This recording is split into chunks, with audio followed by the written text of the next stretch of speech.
All right, we're live here. I am TJ, also known as GFan84, and with me today is Orange Hat Reviews, everybody. How y'all doing? good. So today we're talking about United fandom, or how I like to say, like more of an outreach, and trying to see about finding common ground between different franchises that we love. I'm a big Godzilla fan, obviously, but I also like other things like DC series, Batman, Mhm. MCU, some of it, and even some Star Trek. Even though I was never a really big fan of, I understand like why it's important, why many of these franchises are so close to people's hearts. And so I kind of wanted to see what all common ground that we have, and talk about the franchises that we love. Orange Hat, what's one of your favorite franchises? I know Godzilla is one of them, but what else do you like? Well, I've been a Star Wars fan, Godzilla fan since I was a very young kid. Hmm. Uh, didn't really, or I loved the DC animated shows when I was younger, growing up. But yeah, I'm also, or if you asked me before we went live about video games and Hmm. whatnot, I like the Assassin's Creed universe Right, up to a point. And I really do, and I absolutely love the Metal Gear Solid universe up to a point. right. But yeah, those are just a few. I like the Underworld universe. Right. The or, but yeah, those are just to name a few. Yeah. Terminator Well, as well. yeah. It's kind of funny. I do like the Star Wars movies. Not the really the Disney ones, but I like the original trilogy and the prequel trilogy. But here's the funny thing about me: the original trilogy I watched completely out of order. I watched Return of the Jedi first, Huh. then The New Hope, and Ugh, then Empire Strikes Back. that must have been confusing. Well, yes and no. I mean, I kind of thought it was cool, different aliens and stuff like that, and these guys, fighting with light up swords and stuff like that. But then I watched The New Hope, and I started seeing that part. But what got me, and I was still only about like 7 or 8 when I saw Empire Strikes Back, and when Darth Vader reveals that he's Luke's father, and Luke's like, does the whole no, that's not true, Yeah. that's impossible. I'm like, geez, Luke, why are you being so dramatic? It's just your dad. We all have those moments where we find out our family members are evil. So yeah, for me, it wasn't that big of a moment because I'm like, I already saw the third one first, so it's like, oh yeah, it's his dad. What's the big deal? So it took the shock value out of number two. Yeah. Yeah, it really did. But I will have to say, I absolutely loved Battle of Hoth. That's one of my favorite sequences of the original Oh trilogy. yeah. That's why And the number. That's why that movie is so loved by by a lot of OG fans. yeah, and the more I thought about it, I kind of realized something. In the very first, in Star Wars: A New Hope, Luke doesn't even use his lightsaber for combat. He just trains with it for literally a couple seconds. And the first lightsaber battle we got to see was actually between Obi-Wan and Darth Vader. And I was, it took me a while to figure out. Mind you, I watched them out of order, so I saw like Return of the Jedi, where Luke's battling with Vader, so it's a lot more choreographed. So, and I didn't Yeah. realize that until multiple viewings. I'm like, oh yeah, he doesn't even really use his lightsaber in the first one. I mean, in New Hope, I should say. Yeah. And one of the cool things is, um, they originally wanted to do actual fencing with the Yes. sabers, Hmm. but they realized that it would look a little too out of place, so to speak. Right. I mean, this was back during the 70s. I mean, Right. yeah, you have all the swashbuckler films, you still didn't, or you still had, there wasn't, it seemed that it would be a little bit more off-putting in the Star Wars trilogy if they were just doing one hand on the saber and the other. I mean, it wasn't only until, or it was only until Empire Strikes Back when you saw Vader using one hand Right. to fight Luke. Yeah. And he only used one hand during the beginning of that whole battle, and it's like, yeah, I'm going to show you that I'm not a pushover. Yeah, exactly. It really showed that he was kind of toying with them at that point. Yep. Because mind you, he was, if you really think about it, when he was Luke's age, he was cutting down people left, right, and center. So for him to be pretty much with a person who's hardly even trained, he's like, nah, this is nothing, pretty much. Yep. But it was letting you know that he was a very skilled fighter. Yes. But actually, also too, George Lucas got more inspiration from samurai films where they used two hands on. Yep, indeed. So that's what he wanted to kind of convey. He actually originally wanted Obi-Wan Kenobi to be played by Toshiro Mifune, who was in Seven Samurai, but Mifune declined because he didn't know English that well. So yeah, that's something I actually didn't know. Yeah, yeah, Seven Samurai. If you ever get to see that movie, it truly is a great movie. It's considered one of the first action epics. And what's even funnier is the fact that Kira Kurosawa actually, what he did was he was inspired by American Westerns. And so he kind of used that idea, but translated into samurai protecting this village from bandits. And then years later, you'd have the Magnificent Seven. And that was based on Seven Samurai. So it went back and forth. Nice. Yeah. I mean, I know that Lucas got inspiration from older movies like Seven Samurai and other movies, especially, I mean, because the Jedi were sort of like the samurai. Yes. They had an honor code and all that. Yeah. I mean, even expanded lore touched on it, basically saying that, or basically stating that Jedi were there were certain lightsaber moves that were very forbidden, like slicing off an opponent's head or something like that, because they knew that there was what would happen. I mean, yeah, you see Mace Windu slice off Jango Fett's head, and then if fans of the books, if they know the Fate of the Jedi series, Jaina Solo gets a very strict and stern lesson from Boba Fett later on. Right. And it's, I swear to God, that there was a time when I was reading that book where she's getting trained by Boba Fett to go after her brother Jason. Her lightsaber blade color is purple. Oh, yeah.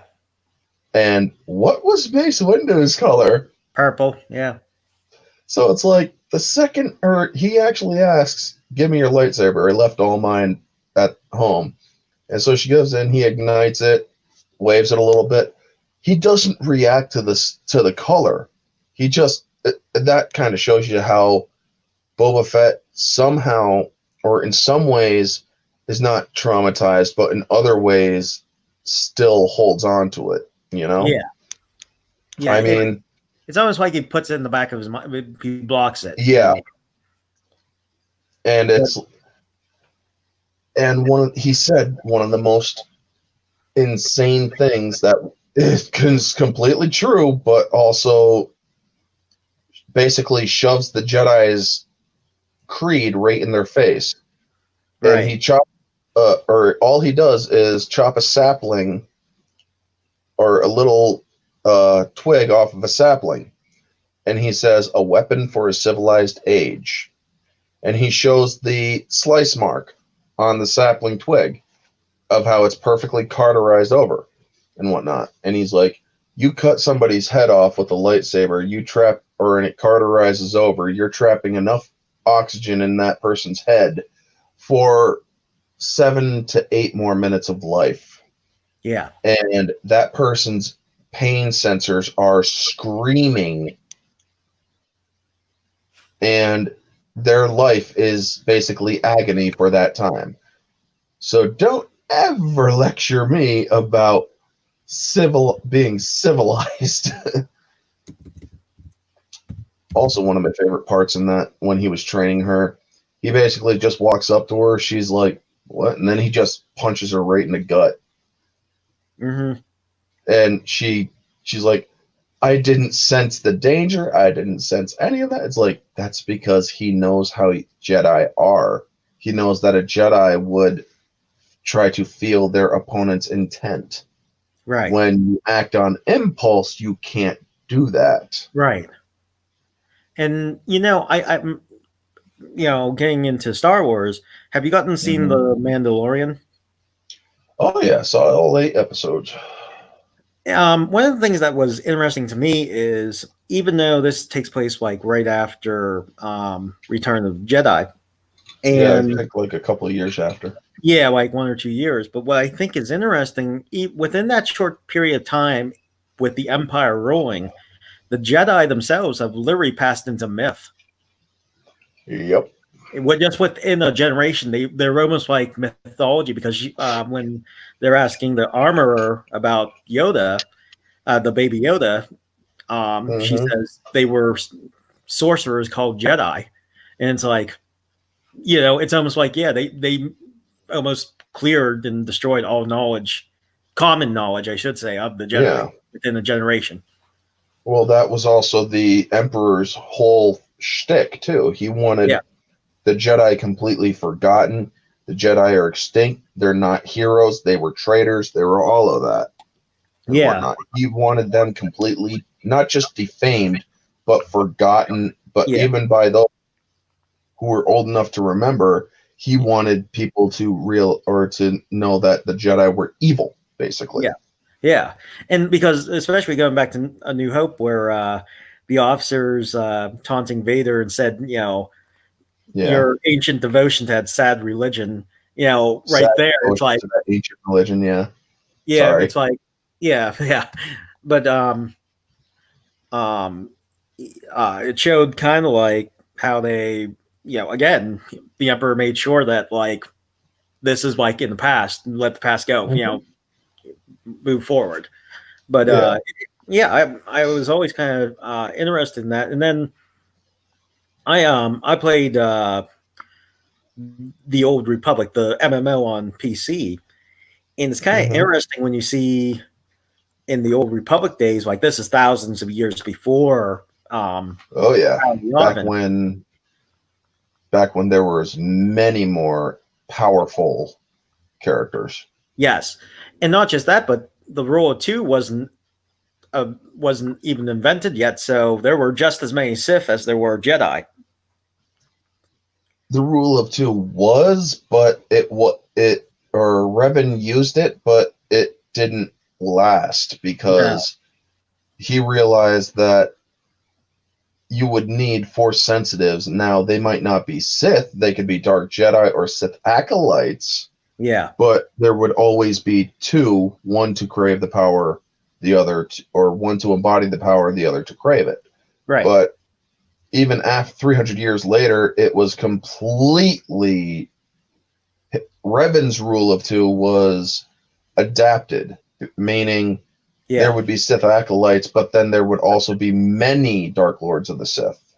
Yeah. And even Valkorion realized that Revan, in some ways, or the Sith Emperor Vitiate, even in some ways, he realized that many Sith, or a Sith Empire, would never last because everybody would want the power for themselves. Yes. And it would crumble from the inside. Oh yeah. I mean, one of his very last lines before he dies remember me when your alliance burns to ash. Yeah. Funny thing is, the alliance did die for the Yeah. most part, because in Onslaught, the newest stories, you can't stay neutral. You got to Nope. choose a side, It and you goes have to right choose a back. side Yep. for keeps. Yep. I mean, I played the beginning of Onslaught, which was Jedi Under Siege, but I had to sadly stop playing after a while because I couldn't afford to keep subbing and whatnot. Right. Right. And when I unsubbed, uh, they had or I could no longer get command points for my level 70 players, and Yeah. it's like, Yeah. son of a bitch. Yeah. Well, that's like I love playing that game, and I got back into it, but yeah, I'm only a preferred player, so it's like all the stuff that I did, like I could do, it's like crap. It's behind the paywall, and Yeah, it's I like, mean,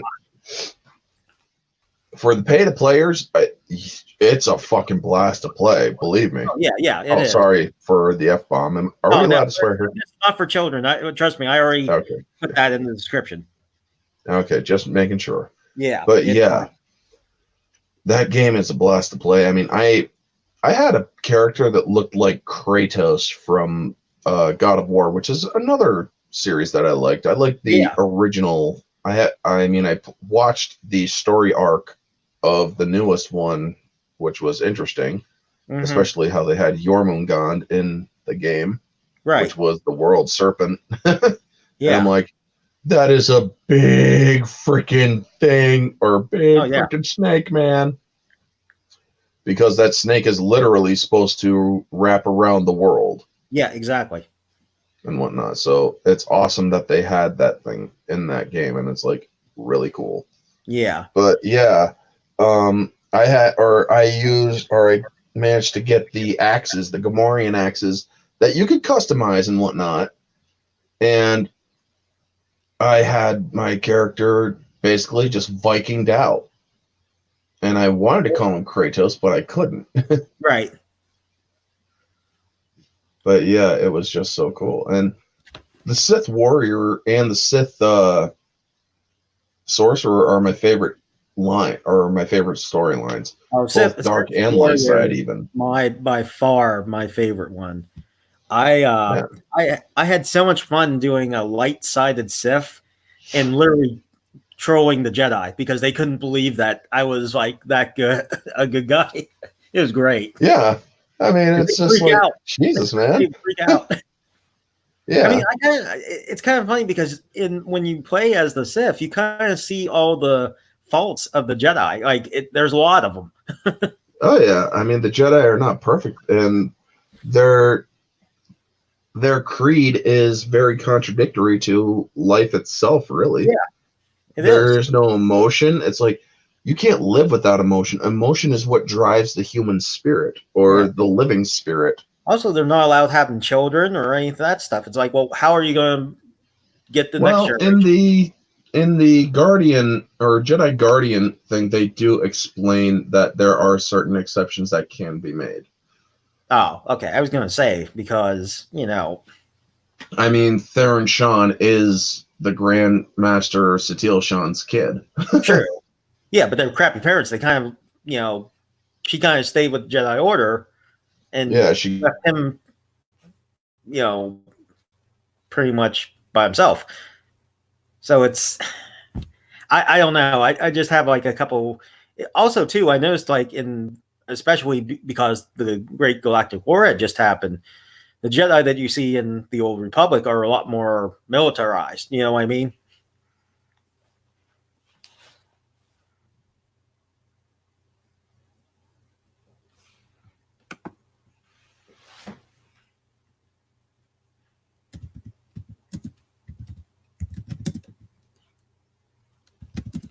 Up, you still there? Nope. Okay, I'm back. Thankfully, it didn't kill myself, or it didn't. You ba- you back? Oh, no. All right. Looks like Orange Hat's having a couple of trouble, but I'm going to look at Soul Assassin here. Let's see here. Gonna bring this up for you. Yeah, Bounty Hunter seems like an interesting story. Should have used those writers for The Mandalorian. Yes, Bounty Hunter is actually a pretty cool story. Even though you are sided with the Empire, you're pretty much your own entity, and you can actually choose dialogue where you're not like at the mercy of the Empire. You're kind of like your own identity. So it's actually pretty cool. Yep, we lost Orange Hat. Hopefully he comes back. So yeah, we were talking about Star Wars: The Old Republic. For obviously, well, you're just anyone here. Hey, I'm back. Sorry about that. My internet don't do that, Oh no, folks. fine. Yeah, I know. I expected it. I was just talking to the Soul Assassin here. He's in the comments section, and he was saying that So am I. the bounty hunter seems like an interesting story. Oh, the Bounty Hunter is an awesome story Yeah. line. I actually love the. I tried to. I can't do a pure dark bounty hunter. No, I can't either. I can't do a pure light bounty hunter either. Nope. I kind of just do. It's like sometimes you're greedy, sometimes you're moral. You know. Exactly. It's very much you're in it for yourself. That's how I see the bounty hunter campaign, because you really don't have much loyalty to the Empire. You can even choose like, no, you guys don't own me. I'm here to make money. That's what it is. They're there to make money. Exactly. And there's the part, or the one part.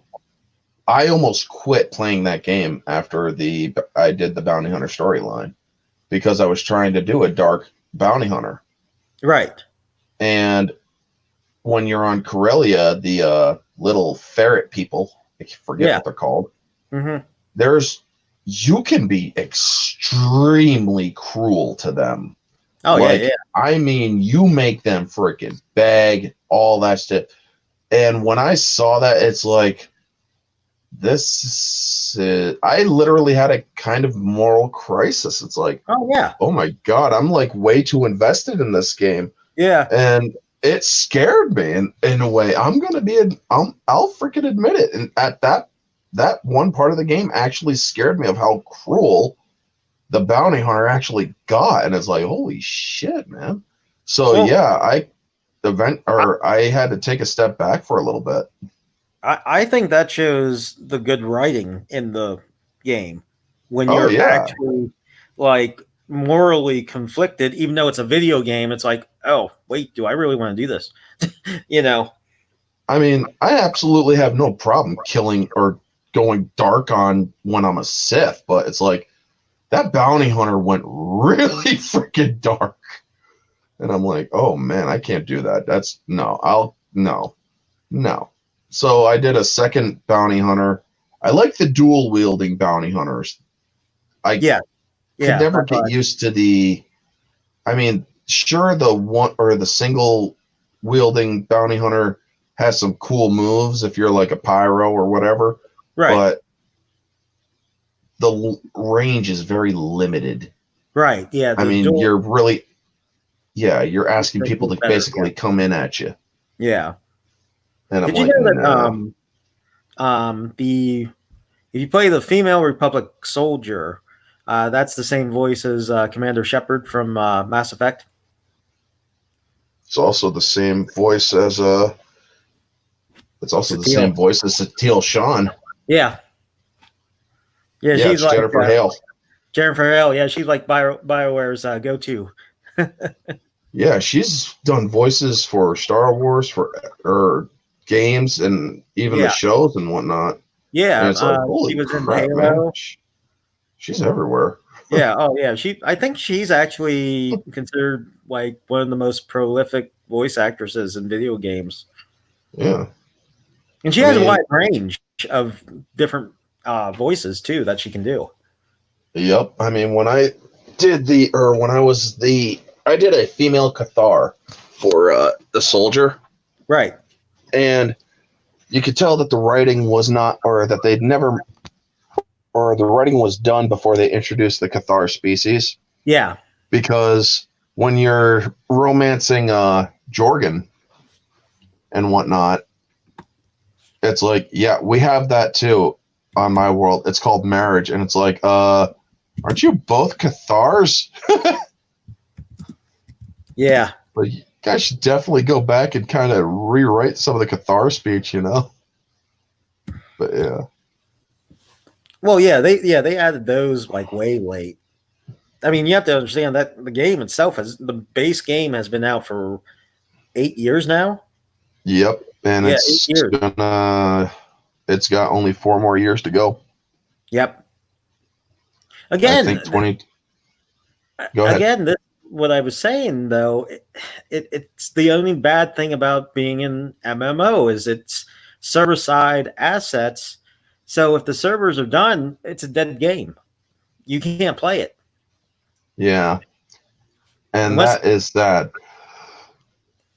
yeah, like, However, I mean, however, there is, I mean, if the game is not a graphics, or if it's not a widely expanded story, like obviously Star Wars The Old Republic is, but I played a game that a lot of people on Facebook absolutely loved. It was called Marvel's Avengers Alliance. And when when sadly Marvel got sold to Disney, and Disney Interactive said we're getting rid of it, we all panicked. I mean, we started doing things I literally created a group on Facebook, the MMA's Picture Preservation Project and whatnot. I mean, I covered the entire story of the thing. I mean, and people actually recreated the game. It's actually recreated, so you could play it again. I mean, I don't know if it's completely fully immersed like the game itself used to be, but yeah, you can still play it. Yeah. See, and I could see a group of people trying to do that because it's been out for this long, so it has a good player base. Even if they were just to do, even if they were just to do the campaign, like the campaign stories, and not like the flashpoints and stuff like that. I mean, they might be able to pull it off, but it's like it's one of those things where you kind of think, and it's like, yeah, once the servers are gone, then what? You have to be on a server to actually play it. Yeah, and that's a sad thing too. I mean, I really do like the stories of that game. I mean, I haven't looked at the stories of the latest arcs, but one of the things I want to know is how much have they cucked Malgus? Because you kill Malgus, or you can kill Malgus in a flashpoint. Yeah, but later on he comes back as a cyborg, basically as that version of Darth Vader. Yeah, but it's like, let's see here. Why is he afraid?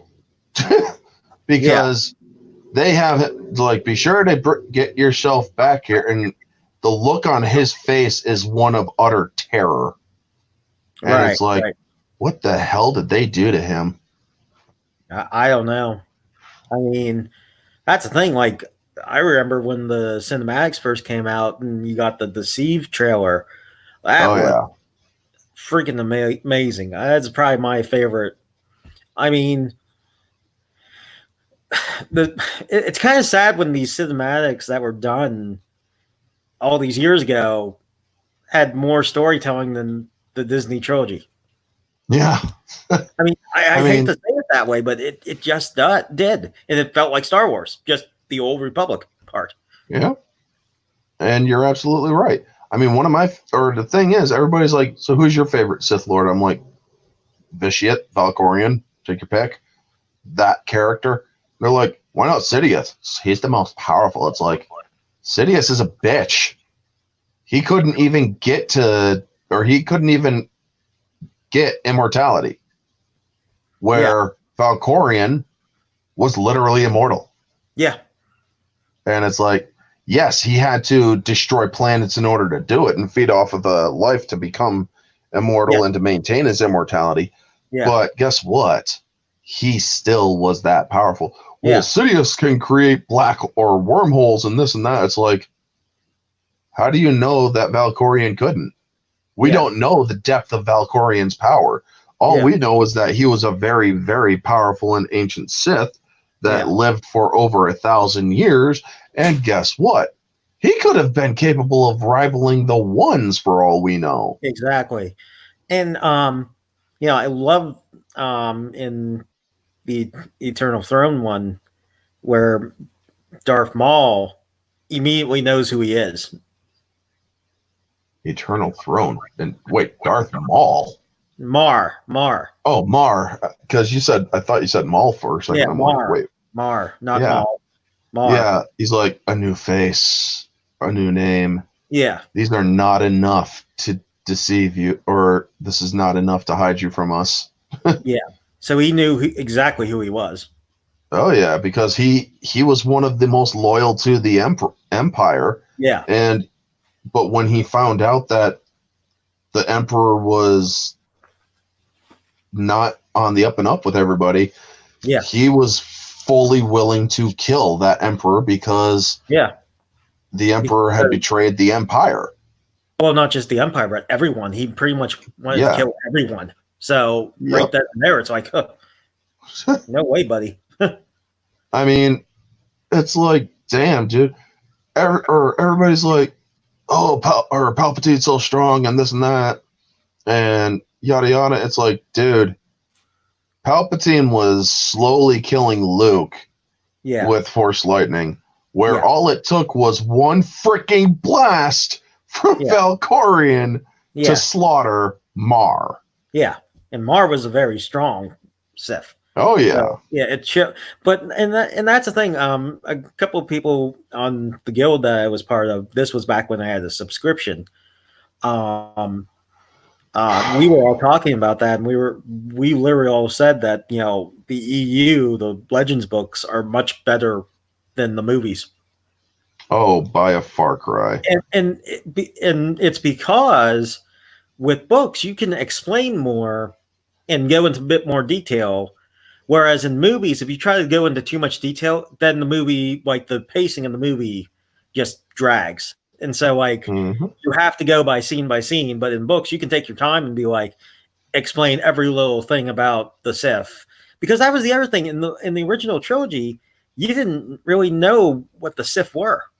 They don't even use the word Sith in the actual movie. In the actual original trilogy, because I do not ever remember them saying Sith.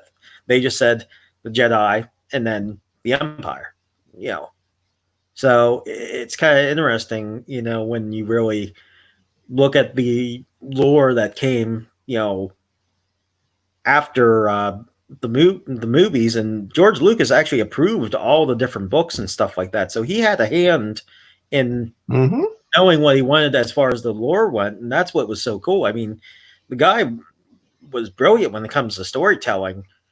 And knowing what he wanted to see in books and that sort of thing. And the video and Lucas Arts, the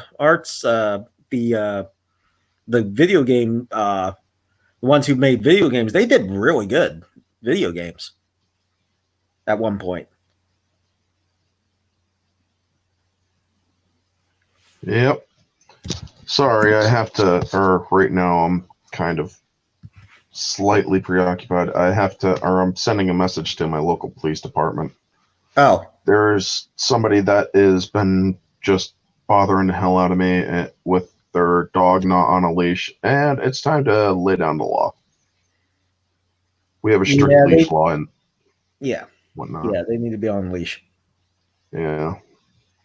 And that dog's... I honestly think it should be the same with cats. I don't like the idea that they let cats wander. Mm-hmm. Well, I'm a big cat, and I love both dogs and cats. But it's like cats can get hit. They can, run into other animals and get, killed. It's like I don't know. I just feel like they shouldn't just let them out and roam. That's just me. All my cats are inside cats. Yeah.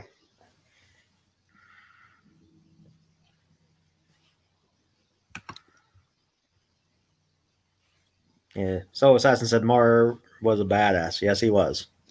Yeah, he was. I mean, if when you're playing the Revan Reborn and you're on a Yavin, there's Yeah. people that or there's a Republic sniper that basically you can hear like little side conversations and whatnot. And there's one Yeah. that's like, I had a clear shot on the guy and he just looked from or clear shot from yards away and he just looked at me as if he knew. And it's like he had no fear. And it's like, yeah, because he knew that you weren't going to kill him. Yeah. Like I said, it's a very fun game. I love playing it. But yeah, it does feel different when you don't have a subscription. It's like, oh crap, everything's behind a paywall. Yeah, it does suck that the paywall. Yeah. Well, especially like if you want to get like your like it's better to do a subscription because by the time you pay all those cartel coins, you might as well have gotten the subscription. Yeah. Behind like for instance, like you need for the artifacts, meaning stuff you bought on the cartel market, like your saber crystals and all that. Those are technically artifacts, so you have to either be a subscriber or you have to pay cartel coins to access them again. It's like unless they were already on your blade, so it's like might as well.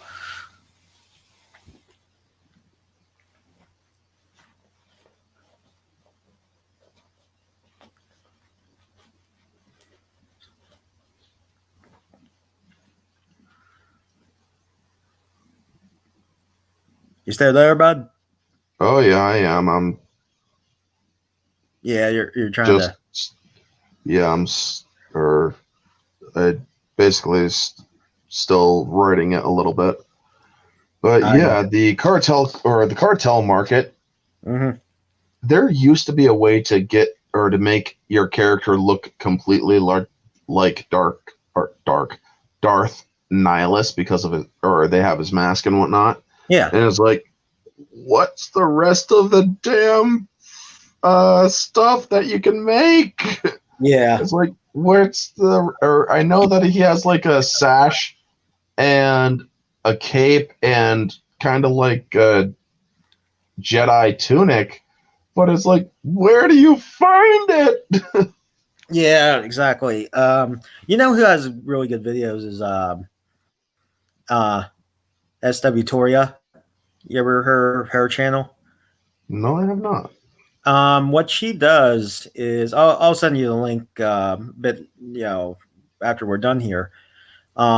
She does all these armor reviews of the different armors you can craft and the different armors you can get on the cartel market and stuff like that. And it's very thorough. And she gives her opinion on which ones look best and how you can mix and match and stuff like that. She's been playing since it came out, so she it's very extensive.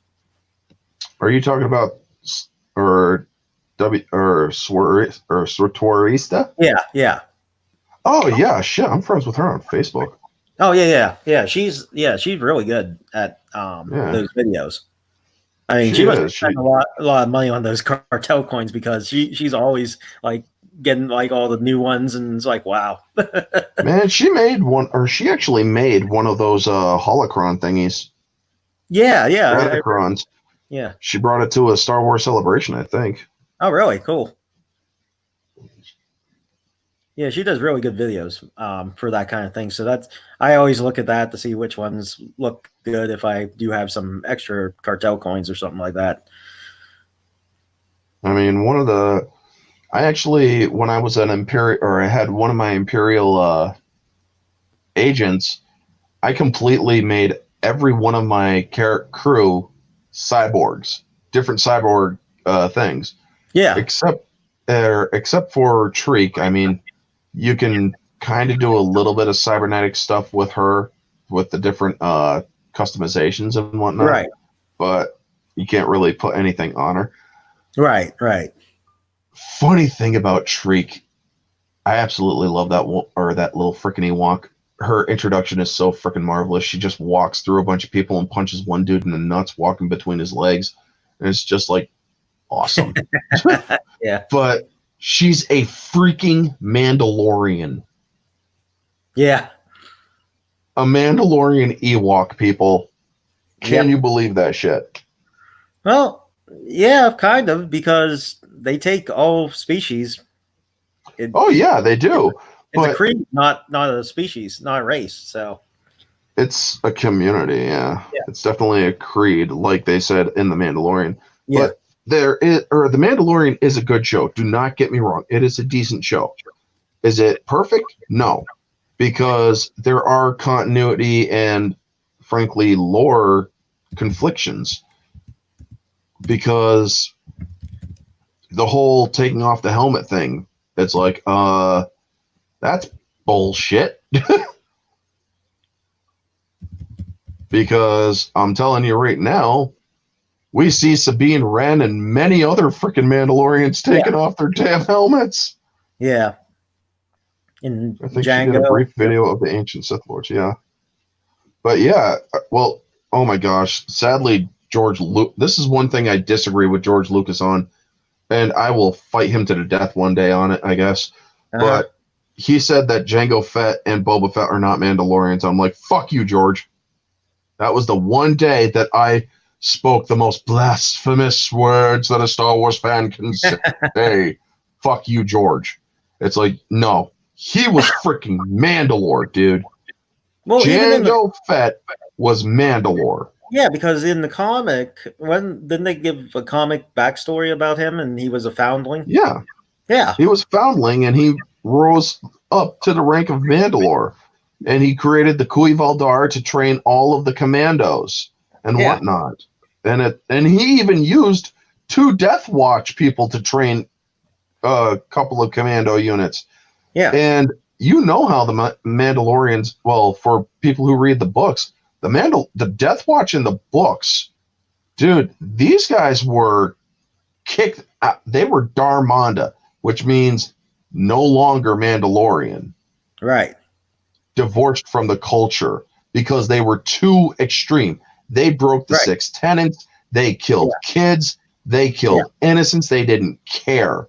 And yes, they show that, but they also show that the real Mandalorians in the Clone Wars, this was where I had issues. The Death Watch were those kind of people. And it's like, you are so painting them in such a bad light. It's not funny. Right. And the Karen Travis Mando lovers are seriously taking issue with it. And they did too. Right. Even the 501st were kind of like, what the hell are you doing, Dave and George? Yeah. I actually liked her novel about the Clone Commandos.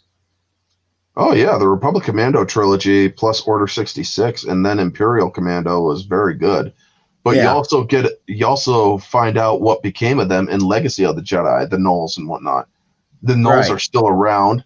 The freaking Streel that Waylon Vo had went to Zhang Skarata. Mm-hmm. And it's like, holy hell, man. You find out that the Knolls used to freaking bully Boba Fett when on Camino and shit. They used to put his head in the freaking toilet and whatnot. Yeah. Have you talked to OG Star Wars? She supports the Fets being Mandalorian. I have talked with her on a couple of things, but I've never really gotten on her channel. I'd love to get on her channel. She actually stopped by my live stream last night, which was pretty cool. Oh, but cool. Yeah, I know OG, and I've talked with her on a couple of other streams and stuff, and yeah, she's a great woman. But yeah, Clan Skarata all the way, Soul Assassin, indeed. Mm-hmm. I mean, he's one of my favorite Mandalorians, Cal Skarata, even though he's like 5 foot nothing. Yeah. But like one of the things that I was always I used to at one point I was really into Star Wars, and so I actually even got the subscription to Star Wars magazine. I wish I still had it, but they had one that was dedicated to Mandalorian culture, and it was so interesting because for these guys being pretty badass, like practically Navy SEALs and whatnot, they had a very very tight family oriented culture, Mm-hmm. and like one of the traditions was in the Mandalorian culture is when you go to somebody's house who has children, always make a fuss over their children or by how well you raised them and stuff like that. It was actually considered polite.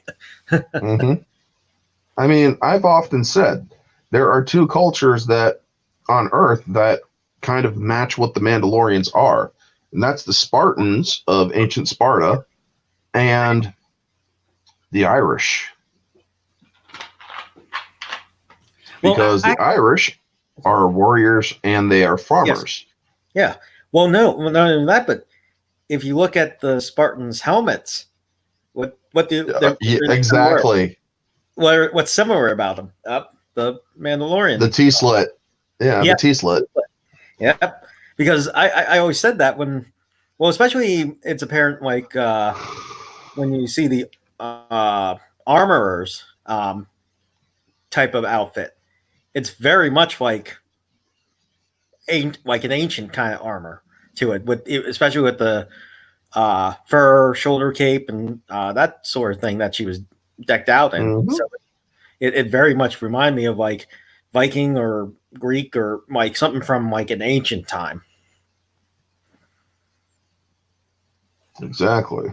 And I always thought that same thing. I'm like, it reminds me of like Spartan culture, and then even Irish culture. Yeah.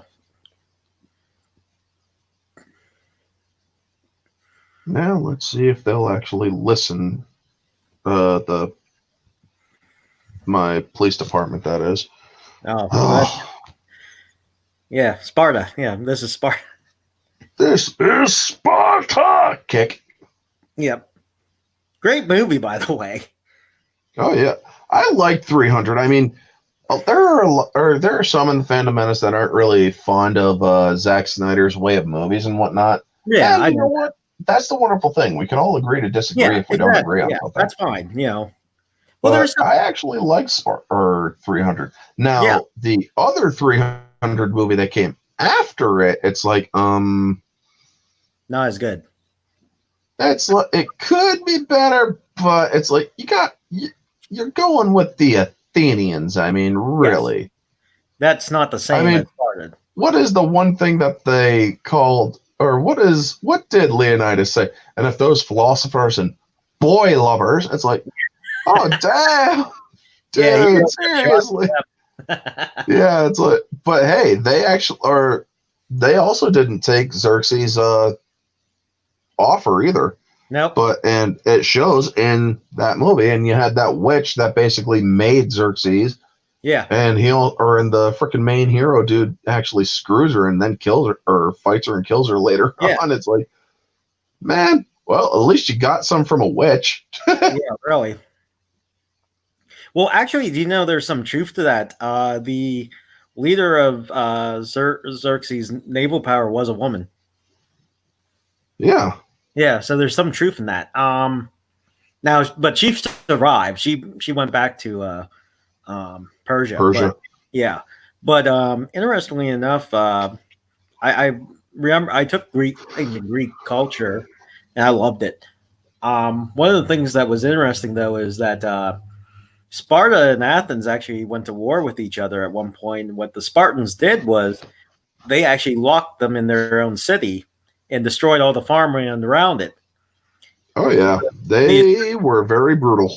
Yeah, well, but it's funny because the Athens was then plagued by plague and all kinds of suffering, so they actually had to surrender at one point because they pretty much had them surrounded, but they just waited them out eventually. Yep, there was a war of attrition. Yep. And really, the only reason that Sparta even fell to, the uh, what am I, the Macedonians was just Mm-hmm. from sheer numbers. Pretty much. Yep. I mean, or the ending of 300, the first one, where whatchamacallit, David or Daisy Wedham's character basically was saying now they face the wrath of 10,000 Spartans and 30,000 Greeks, and it's like, Yeah. God, 10,000 or if 300 Spartans gave the frickin' Persian army that much trouble, Mm-hmm. 10,000, you guys might have just as well frickin', you might as well just give up because Yeah. they will not stop until every frickin' Persian's dead. Oh yeah. And again, 300, which was based on Frank Miller's Yeah. adaptation. Interestingly enough, though, there's a lot of truth in that story. For instance, Xerxes, where it was said that he got up out of his chair at least 3 times when he realized they kept retreating and the Spartans were still there. He was actually at one point going to try to go all the way around to just avoid them, but then they found the goat path. Yeah, but and also that famous line, our arrows will blot out the sun, and then the Spartan says, "Then we'll fight in the shade." That really was said. Yeah. That's that was Michael Fassbender. Yeah. Oh yeah, that was him. We're known to be expert shit talkers. He's absolutely right. The thing is, people don't realize this. If you actually delve into Spartan history and whatnot, the agoge, which they talk about, it was more than just survival. They had to do like literal rap battles. Yeah. Like not the rap that we have nowadays, but competition of rhymes and whatnot. Yeah. And you were matching wits and whatnot. And it was very interesting stuff. I mean, there was philosophy, politics, and warrior and combat, and they excelled in all 3. Yeah, they were very well put together. And everybody says, "Well, the women were." It's like, no, dude, you don't get it. Their women were. They're women. If the Spartan army ever fell, Spartan's last line of defense was the women, and guess what? Yeah, they were just as lethal, if not more lethal, than the army. Yeah, well, I mean, even Leonidas says, he goes, "I would have marched the women up here because at least you'd have a fair fight." Yeah, he wasn't kidding when he said that. Yeah, because according to like some stories, when it came to marriage, the women would have to drag the men by the hair to the altar. Hey, Rat, what's up? Do you want to come in? You got Ray Kitty in the chat. Yeah. What have you stumbled upon, huh? Here, let me see if he wants to come in. You stumbled upon us geeking out over movies.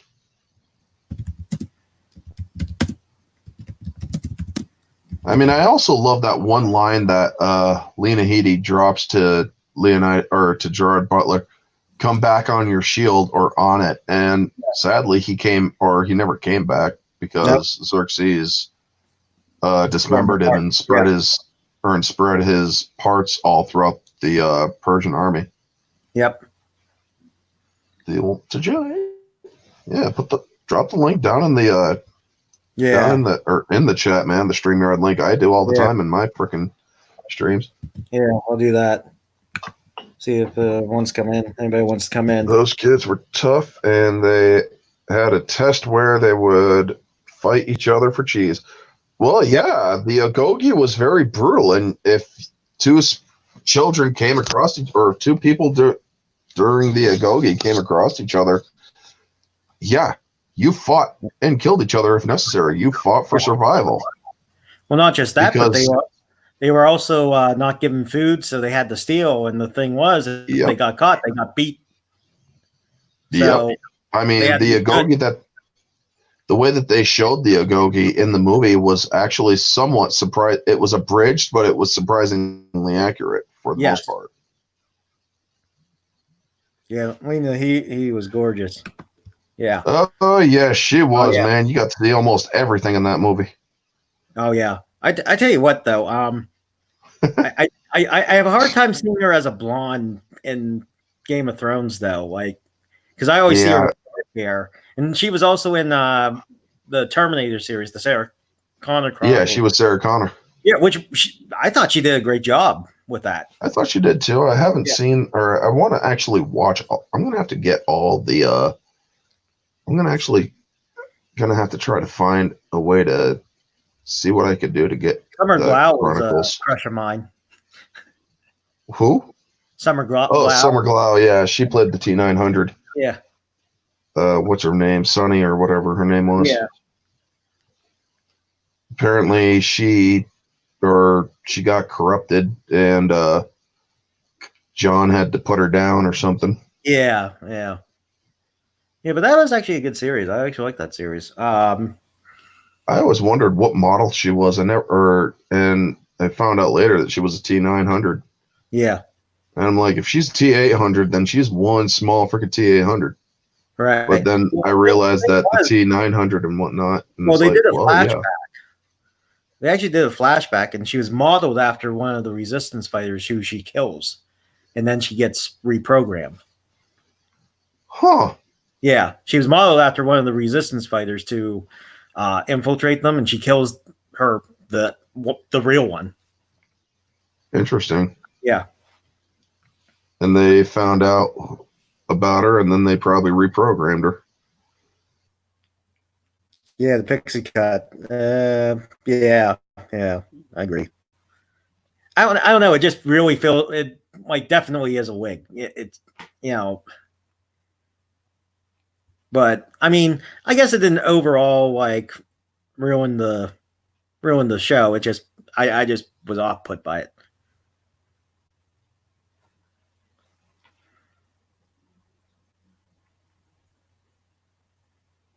You still there, Orange? Up. I think we lost him again.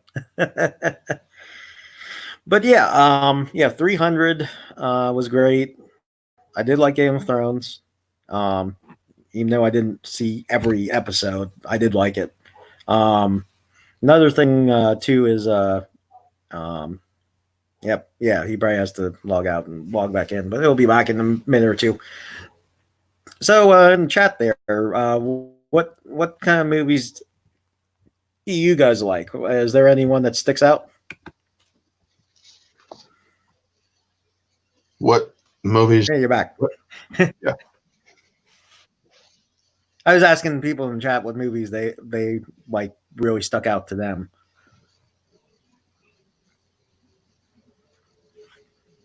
Well, mine were, what movies you guys like? I don't want to accidentally overtake the stream. Oh no, you're not a big personality. No, you're not overtaking the stream. I'm glad like someone's here to talk to. But before my internet started crashing, the T-900 is the chassis that the TX was basically modeled around. Okay. Yeah, it was basically a TX and the TX is just a T1000 liquid metal around a T900 prototype with extra weaponry built into it. Yep. Lord of the Rings series. Yep, there's a good one. I'm also a fan of them too. Yeah, I remember first seeing that in theaters. Oh, it's some sort of show called. I actually never read the books, but when that first came out, I was a big Warcraft fan. Now I didn't play World of Warcraft. I played the original real-time strategy games of those, And when that came out, I'm like thinking to myself, oh man, it's like a live action Warcraft, orcs versus elves and humans. Then I realized that's where they got that idea from.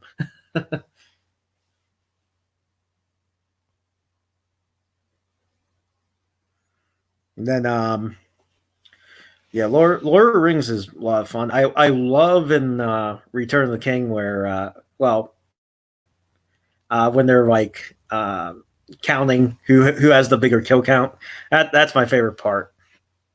And then he kills the elephant, and he's like, "Oh, that still only counts as one."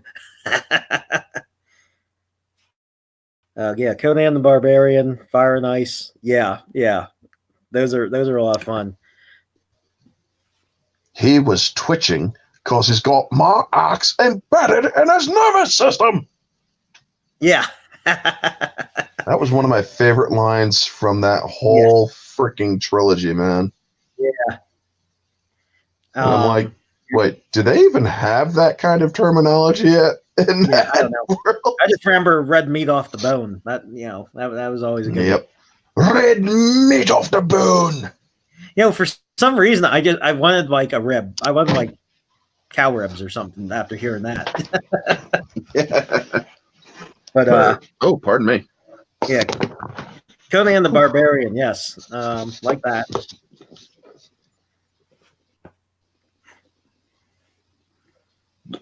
Oh, pardon me again. It's all right. Yeah, I just had a sub and quad mix Mio, so. Yeah. I liked the Mad Max series. I never really saw all of the Mad Max movies. I mean, when I was incarcerated, I saw Mad Max Fury Road, or rather a little bit of it, and most of it was, for obvious reasons, edited. Right, yeah. I mean, that warlord dude with the funky looking face and whatnot, it's like that, or one of his oldest women was ready to blow his head off, and he just walks right up to her, rips the gun out of her hand. Yeah. It was I like that one, but yeah, the Road Warrior, which is the second one, that's probably the most popular. The third one wasn't that good. The first one was good, but it's very it's not like the other ones. Yeah. I mean, I think there's like what, 4 Mad Max movies or 4, 5? Yeah. 4. Yeah, 4. Does that include Fury Road? Yes. Yeah. Yeah, because there was some speculation that was a different Mad Max or a different universe, but the director who directed all of them said no, that's still Mad Max, so the original. So, what character did Mel Gibson play? Oh, Mad Max. Yeah. Okay, so he actually played Max. Yeah, Max. Yeah. So was Max in the Fury Road movie? Yeah, that was him. Yeah. Well, it was played by Tom Hardy, but it was still the same character. Yes. Ah, okay. So Tom Hardy took over. Yes. Gotcha. Yeah. See, that's why a lot of people thought it was like a parallel universe or something like that. But no, it's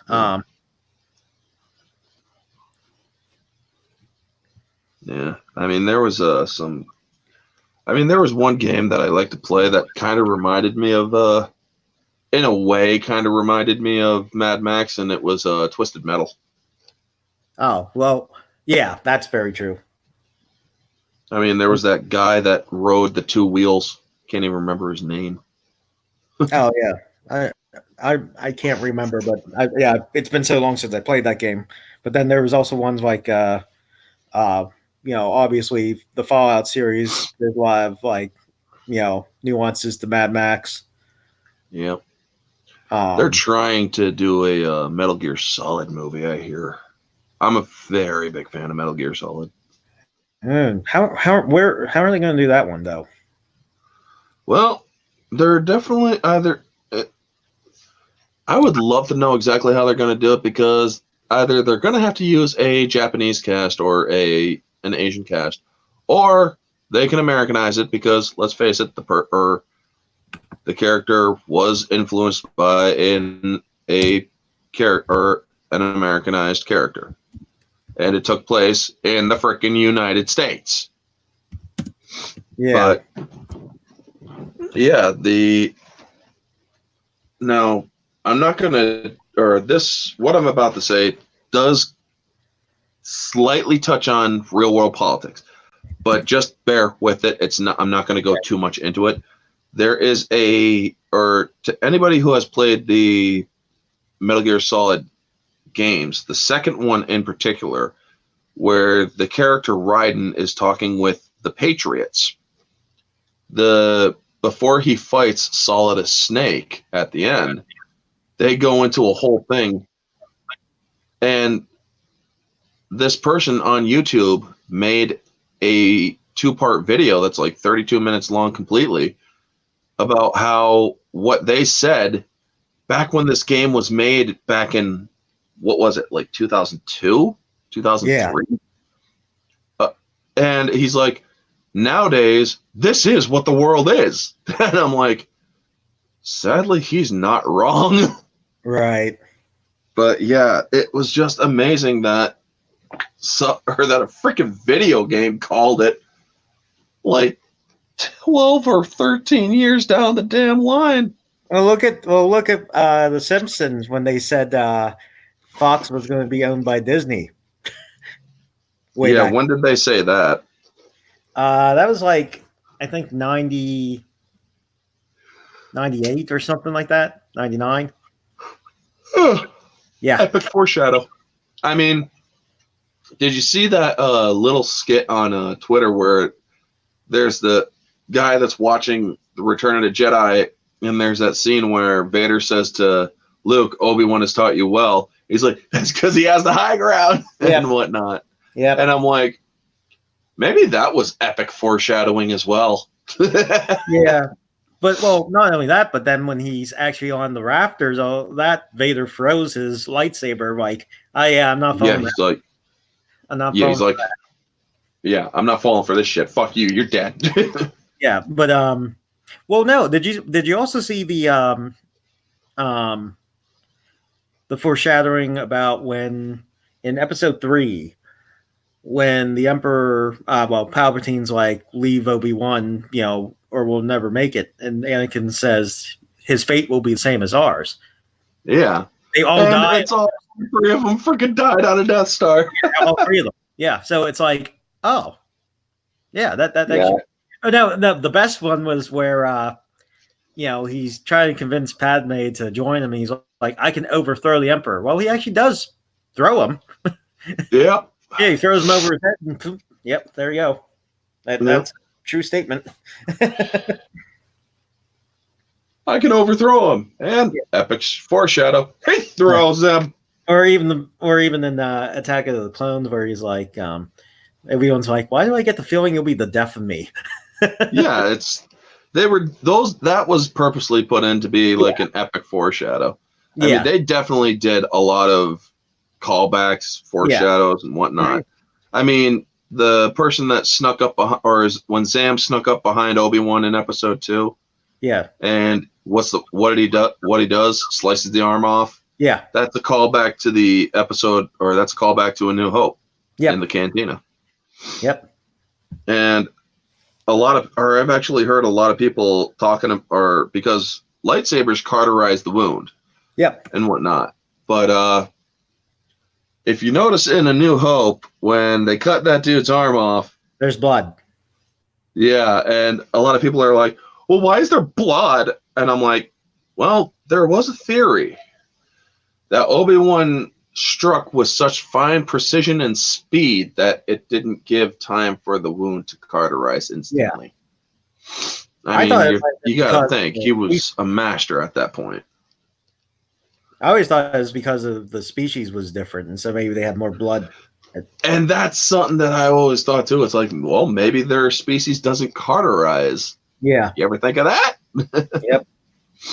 Which would make it even worse. I mean, because that species will just bleed out. But yeah. I love the burning Godzilla picture you got for an Avatar. Yeah, that's my favorite poster. Oh yeah. Yeah. I mean, so what did you think of Fire Godzilla? Oh, great callback to Burning Godzilla. Oh yeah. It's kind of interesting because true to the lore of the Godzilla movies is modern nuclear weapons make him even stronger because Mm-hmm. he was created back in 54, but now they're more efficient and all that, so that means he intakes a lot more. So Oh when yeah. unfortunately we kind of got, that's the thing, the toys kind of gave it away. I wish they didn't, that we were getting it. I wish they kept that a secret. Yeah, I remember that. Or when I heard about the toy leak, and I'm like, Yeah. wait, is that a burning gun? Yeah. You mother! Yeah. Oh man, Everyone was I like, ah. flipped. It's like, you motherfuckers! Because I think even Mike Daughtry wanted to make that like the surprise, especially for audience members that weren't really understanding the Godzilla lore. It's like, because when he says, "Oh, he's going to explode," like his job did too well. It's like, "Oh, we know what's coming. He's not going to Yeah, explode and turn into burning Godzilla." And it's like, yeah, yeah. it's The main problem with the whole thing of King of the Monsters was their marketing. They yeah. showed 35% of the Oh yeah, footage. yep, And plus and that was of the total marketing yep, of the total footage they showed, including the website of yep. Monarch Sciences Mm-hmm. and all Yeah. the other stuff. They showed a combination of 35% of all the movie, and it's like, you can't freaking do that. Nope. No wonder this movie didn't I make think, you know bank. what? I think that's why they're really holding off on Godzilla versus King Kong and showing anything as far as Yeah. trailer. I think that's why. I think they're like, oh, we need to keep this as low profile and And still they market. even did a poll on Twitter a while back. It's like, what do you guys think? Should we or how should we do the trailers and whatnot? And I told them, do not show anything. Yeah. But see, that was the great thing about the 2014 Godzilla. It hardly showed anything. Yeah. But then again, you realize that they weren't even in it that much. But exactly. Yeah. It's like a Godzilla movie that barely has Godzilla in it. Yeah. But and still, that was basically the Netflix one too. Yeah. Yeah, because the thing they're fighting is just a clone. Mm-hmm. And it's like, oh yeah, there's the original. Yeah, it's like, well, you killed Phileas. He's not exactly a clone. He was an offspring, I believe. Yeah. But yeah, you killed Phileas. Yeah. I believe that was what he was named, Phileas. Yeah. It's like, why'd they call him Phileas? Why couldn't they just call him G Junior? Yeah. Well. But then the big boy came out and it's like, yep. Holy fuck, we're dead. Why did we even think we could come back here? Yeah, really. Well, everything's trying to kill them. It's like, yeah. But no. Then in the second one of the anime, he actually literally becomes, well, they call it Scarlet Godzilla in that one. Yeah, but he goes into a burning form. Yeah. But he's able to actually control it in the anime. Yeah. That's what I thought was cool. Oh, he's able to he's lived so long he can control, when he goes can regulate. Yeah, he's a plant because in that movie, in those movies, he's more plant than anything. Yeah. See, I thought they were like Biollante then. That would have been a perfect thing to have Biollante in, but I mean, they did have oh god, what was the freaking mantis name? Oh, Kamacuras. Yeah, Kamacuras. They showed him a little bit. Yeah. In the intro to the first one. Mm-hmm. But yeah, when they showed Godzilla Earth, which was the big boy, and whatnot, and it was an interesting take because those but the take that was interesting that also conflicts with the logic those humanoids that are Mothra's supporters Yeah. or Mothra's people, Yeah. They descend from insects and Yeah. plants. Yeah. How are they able to have biological Human compatibility to humans? Yeah. How did she get, or how did, was it Miana or Mayana? Well, Yeah. whichever one basically rapes, Haruo. Yeah. And it's like, well, whatever one is, how'd you get pregnant? Yeah. I that one was like kind of threw me for a loop too, because I thought about the logic. I'm like, so he just had sex with an insect. Yeah, Great. it's like, dude, I'm not really into insectophilia. Yeah. Or insectophilia. Yeah. But I mean, I understand what they were trying to say. They had a connection to Mothra because they were insects. I see that. But you still can't just have them look human, you know? Yeah, I mean, but to be fair, if you look at their hair very closely, the twins, Mayana and Miana, you can see that their hair, they actually kind of have the antennae, kind of, or the feathery antennae hairstyle. Yes, and that's pretty cool. Yeah. But yeah, I did not like Spaghetti Ghidorah. I was Spaghetti full body, and then you realize the interdimensional being, and it's like, where's his full body? Just give me his full body, for crying out loud. Well, basically, what they said was if he had actually entered the full physical realm and had his full physical body, he would have annihilated the Earth and Godzilla. Yeah. So, and it's like, well, oh shit. Well, okay. I guess it. Yeah. By that point, yeah. But no, it was. I did like. I liked what they were trying to do. I did. Yeah. I just wasn't really big on that CGI type of animation. I would have rather it been more a traditional type of anime. Do you ever watch Attack on Titan? I've seen a couple of things here and there. Okay, that kind of animation where it was like a traditional, like, hand. Mongo. Sorry, I'm in the comments. Mongo, big things. Mothra magic. Yes, pretty much, yeah. And then we got the during Godzilla King of the Monsters, we had Godzilla and Mothra shippers. Ugh. Oh God. Jeez. I mean, it's those people were basically the equivalent of the Raylos. Yes. And I was like, and I saw all these videos and all this art, and I'm like, oh, come on, don't do this. I mean, as much as I like Altiori, she actually did a freaking POV, romantic POV of them. And it was like, oh, come on. Why would you freaking appease these morons? But hey, you know what? She works to please everyone. And that's why her channel is awesome. Yeah, I love her. She's great. But no, like, I was thinking to myself, this is probably one of the most abusive relationships I've ever seen, because Godzilla and Mothra in the older movies kept trying to kill each other. I know, right? It's basically is a Raylo relationship. Yeah, they're trying to kill each other. Those two kind of fucking kill each other, try to kill each other in several different iterations and incarnations of each other. And you guys want to freaking get them to get. You guys held on to freaking Ice Cube's kid or Ice Cube's son's words a little too much. Yeah. It just, I was like, no, this is not happening. You ever seen the movie Brightburn? Yes. Where the drunk, or where the kid's uncle, Brightburn's uncle, is looking at him floating, and he's like, no.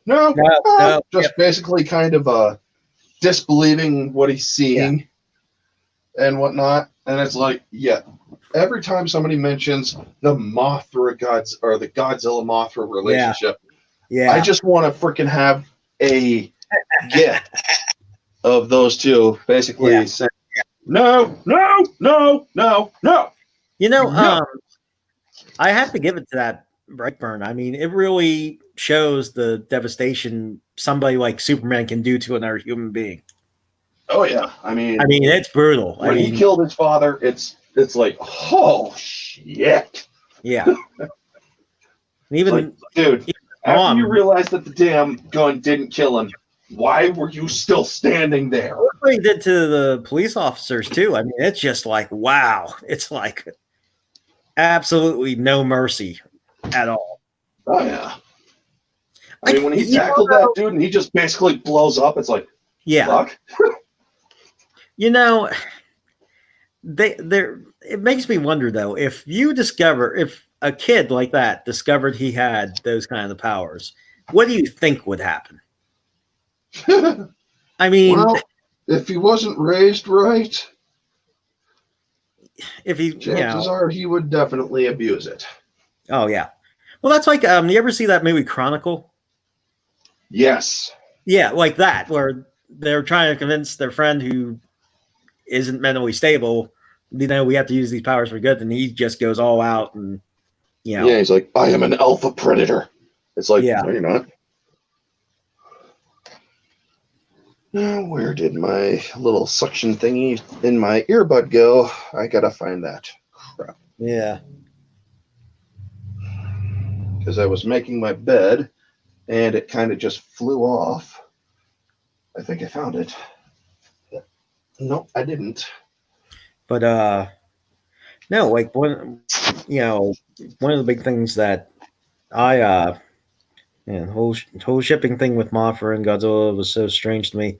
I'm fine with Ghidorah's head being nicknamed Kevin. Yeah, Mongo was saying he likes Kevin. Yeah, that's a good name for him. That was pretty whatchamacallit, that was pretty oh wow, it's in my ear. Okay. That's wow. What? When the bud came out of my ear, it left the other part in it. Oh. Yeah. That was pretty freaking weird. Like, really weird. No, like one of the things that I thought was interesting was what I loved, and a lot of us said the same thing. It's like cool that they finally did this with Godzilla King of the Monsters, is that Ghidorah has each head has a different personality. We thought that was genius.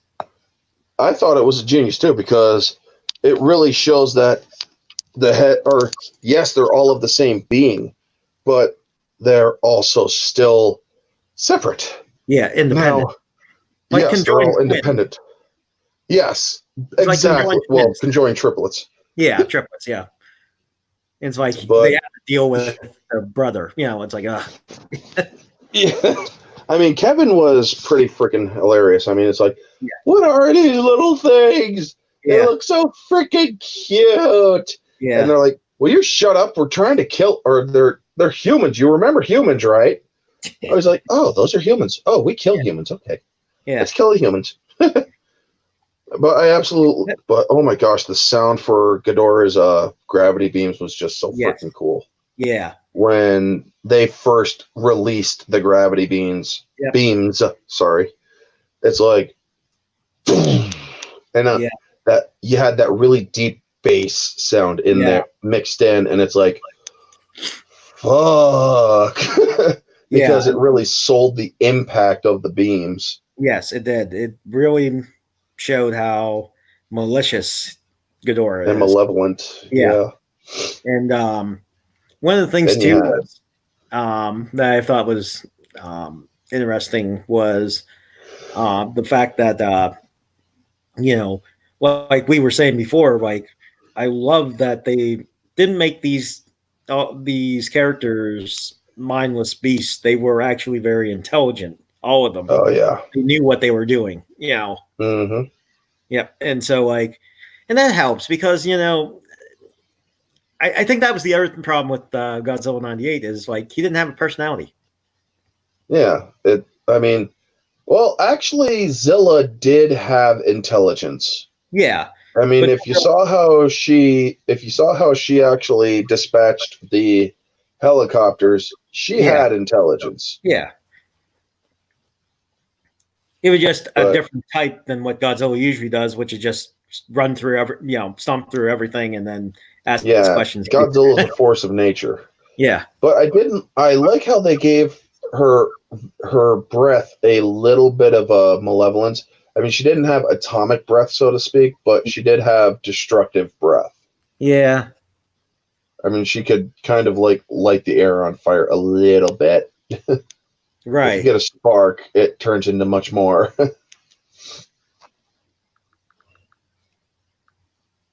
But yeah, I mean, they Japan Toho, they bought the rights to Zilla just to murder that bitch. It's Oh like, yeah, and then runs at Godzilla, and Godzilla just throws her and yeah, does the atomic breath. yeah, And that evil dude's like, "Yeah, take this, our ultimate weapon." It's like, yeah. No, bitch, please. yeah. That was great. That scene, though. I mean, it just like, yep, this is vindication here. But it is kind of interesting, though. When it comes to like the Toho monsters and all that, not only did they like make these larger than life creatures, they actually, um, you know, he gave them all personalities. They gave them all, you know, essentially they were characters themselves.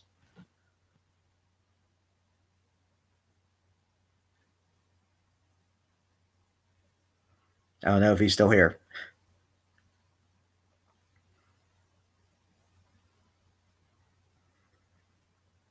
But anyway, guys, oh, nope, nope. Yeah, the disconnect real quick. Anyone see Human Mothra fan art? Yeah, I've seen that. Interesting. Yeah, I've seen the Godzilla human one too. Again, interesting. Opinions on Shin Godzilla. Oh, I really like Shin Godzilla. I really did, and I think Orange Hat liked it pretty too. How about you, Soul Assassin?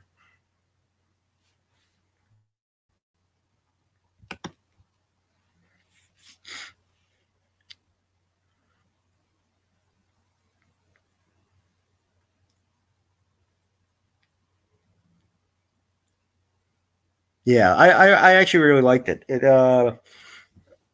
I actually liked that take on Godzilla. It was both scary and frightening, but also cool at the same time. I mean, just the evolution you see. Yeah, having a big issue. Okay, he's having a bigger issue at the moment.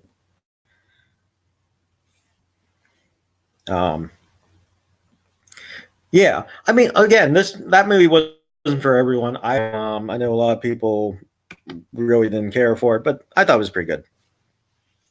Yeah, my internet completely just wonked right out. Oh, are you using like data or something? Verizon Wireless. Oh, have fun. Yeah, I know, right? Anytime the anytime somebody actually calls in, it will freaking can't shut the damn internet down. Oh yeah. Well, that's like I was using my phone for doing some of the live streams, like with Amy One Kenobi. And if Yeah, someone calls me, it almost mutes um, anyone on the other end.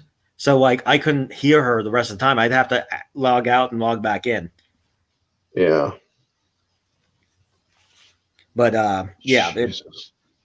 it's Lethal's Discord is just annoyingly active. Lethal Lightning's Discord. oh yeah, his one's just ridiculous. I know. I mean, I actually had to turn on the silent notifications for Yeah, it. It's like, oh my god, dude, you're blowing my fucking phone to shit. well, that's like D-Day Doggy, the Leia account for Yeah, Jeremy's dog. They're doing this chat on Twitter, and I was part of it and didn't even realize, and all of a sudden I'm getting all these messages. I'm like, who the heck's all messaging? Oh, it's one of those private chats, and it's like, oh god, they just kept going on and on. I'm like, holy god, guys. yeah. I mean, I don't. I'm not. Don't get me wrong, folks. How I'm not. sleazy the hiring Hold on, you stupid Twitter just did something stupid. Yeah. I'm gonna turn my volume down completely so I can go in and just clear that out.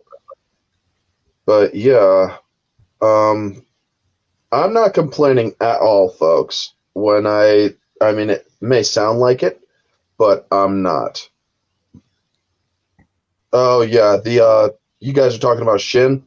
I Yeah. actually liked Shin Godzilla. That was actually a very interesting take. It's like, because how can you beat something that completely or that continues to evolve to your every move? Yeah. I mean, it took a committee to kill Godzilla, and now Godzilla is becoming a committee unto itself. Yeah.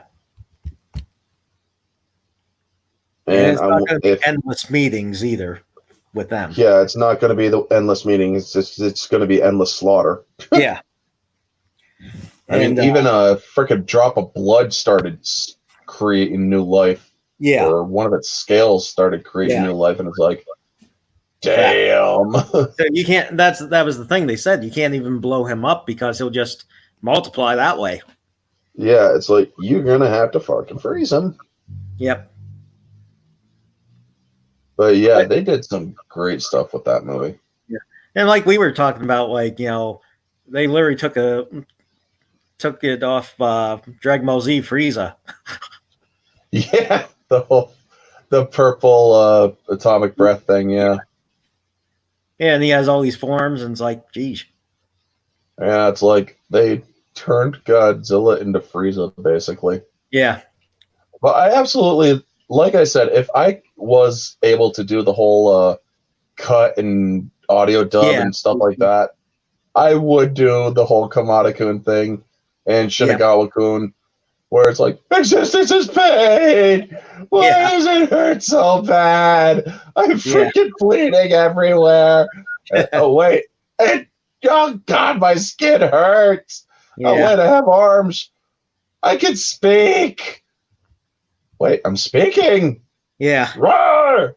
Why is it so hot? Yeah. Oh, shit! I gotta get back to the water. And then exactly. Right, Kitty has it right here. Anyone else think Frieza was a girl when first watching? Yes. That's because Frieza was voiced by a woman in the American dub. Yeah, and then I listened to the Japanese dub, and it's like, oh, wait. I know, right? Like, he sounds regal in the Japanese version. It's like, yeah. Now the guy that they got playing Frieza just sounds weird. I miss the other Frieza, the one that was actually female voiced him. Yeah. Well, not only that, but like Frieza's lips always look like they had like lipstick on. I think that's what it is. Yeah. The black lips and whatnot. Yeah, it's like, ugh. You gotta watch Dragon Ball Z Abridged sometime on T4 Star, dude. Yeah. I absolutely love when the freaking Nameks are telling Frieza, you're gonna be brought to justice. 245, 317, 1622. And they're like, what are you doing? Oh, it's when people just use all these clever little quips. I tend to keep track. Well, I'm gonna fuck your face. Yeah, and it's like, you ever see the one that they redub it where he's like, they keep punching me in the dick. Yeah. Yeah, the one with freaking. It was the Cooler movie. Yeah, Mecha Cooler movie, where he's like, I keep hitting me in my dick. Why? Yeah. Then freaking Goku gets hit then Goku gets a nut shot. Yeah. From Super Android 13, he's like, yeah. Why? Why did he hit me in the dick? It was freaking like, not so freaking feel good. No, doesn't, you little jagger. Freaking Vegeta just gets into it. Oh, I could go on Dragon Ball Z talk all freaking day. Yeah, I love the I like the Dragon Ball Z series, but it literally is like an anime soap opera. It's the same thing over and over again. Goku keeps dying. He shows up late for a battle. Yeah. You know, It's like, well, Super actually kind of or finally stopped doing that, and that's why I like Super too. well, did you know So why they did that in the first place? Actually, the reason being is that when the anime was being uh, animated, the creator wasn't done making it, so they yeah, had to put in these filler episodes to wait till he actually got it made so that they could then continue the story. So that's why Dragon Ball Z is so long, is because yeah, they had to put these filler episodes in just to give him time to, you know, keep to finish the rest of the series. And he originally was going to end it at the Cell games where Gohan takes over for Goku because that was supposed yeah. to It be the was time he could die. yeah, it was supposed to be but then they basically brought in the whole Majin Buu thing, and I'm like, Yeah, interesting take, but Majin Buu is kind of weird. yeah, But they introduced the full origin of Buu, and how ruthless that kid version yeah, was. yeah, I mean, when it's like he launched a small little blast that could have destroyed the planet, yeah, but then Vegeta intercepts it and basically just yells out a challenge to Kid Buu, and Kid Buu's like, "Okay, you guys want to fucking play, do you?" And he just does a freaking blast that, like Goku says, that's enough to destroy the Earth 10 times. yeah, And he actually pleads with Buu. He's like, "Why are you doing this?" And yeah, all that Buu, what is Boo's reaction to it? A shit-eating grin, and he yeah, just lets it loose. And it's like, holy shit! He actually did what no one else did. yeah, He blew up the Earth. yep, And the music that they used was the Ginyu transformation or Ginyu transfer, yeah, and because that particular selection is very good for like overwhelming dread. yes, I it mean, is. you can take the music from Bruce Faulkner, and you can do psychology courses on that shit, man. I Yeah, tried getting into that on Facebook. It's like, what is the kind of what's the kind of, because his music evokes a lot of emotions. yep, it I mean, does. Vegeta's theme, it's like it's very melancholy, but it's also a very persistent theme, which Yes, matches what Vegeta is all about. yeah, I mean, his Super Saiyan theme, that yeah. is. I tell you what, Piano. yeah, Vegeta is my all-time favorite character Same because here. I believe he has the most development out of the entire cast through that series. Mm-hmm. He goes from literally being the ruthless Saiyan that he is to starting to understand like regular life. I mean, mind you, his whole family was killed, his whole planet was destroyed. I mean, that would Oh make yeah. anybody kind of nuts, to be honest with Oh you. yeah. But he has such a great character, and I always wish that they would use him a little bit more in the main role. But I can see why Goku's the most popular. But at the same time, it's like I think he has the most character development. The And thing is, everybody says Goku is the best and this and that. It's like, no, Goku is the most powerful.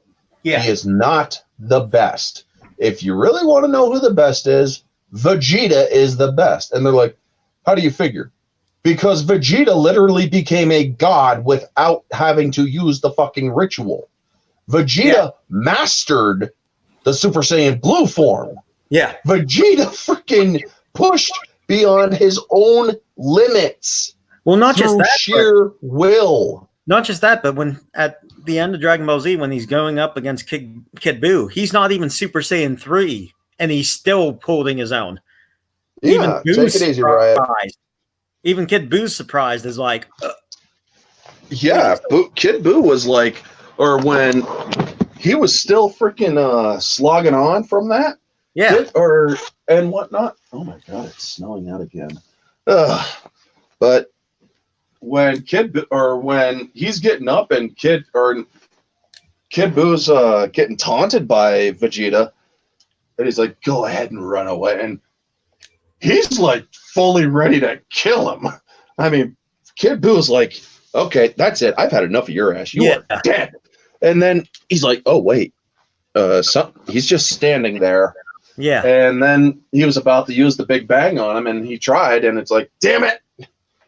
But Yeah. Boo saw it coming, and but a lot, and also it was when during that scene or during the fights with Super Saiyan 3 Goku and Kid Buu, that was when um that was when Vegeta actually acknowledged that Goku is indeed Better. the best of him Yeah. The and best better. fighter. He's the most powerful, yes. Yes. But in my opinion, I will always say that Vegeta, oh, excuse me, Vegeta may or may not or may always be second fiddle, but he is always number one in my book because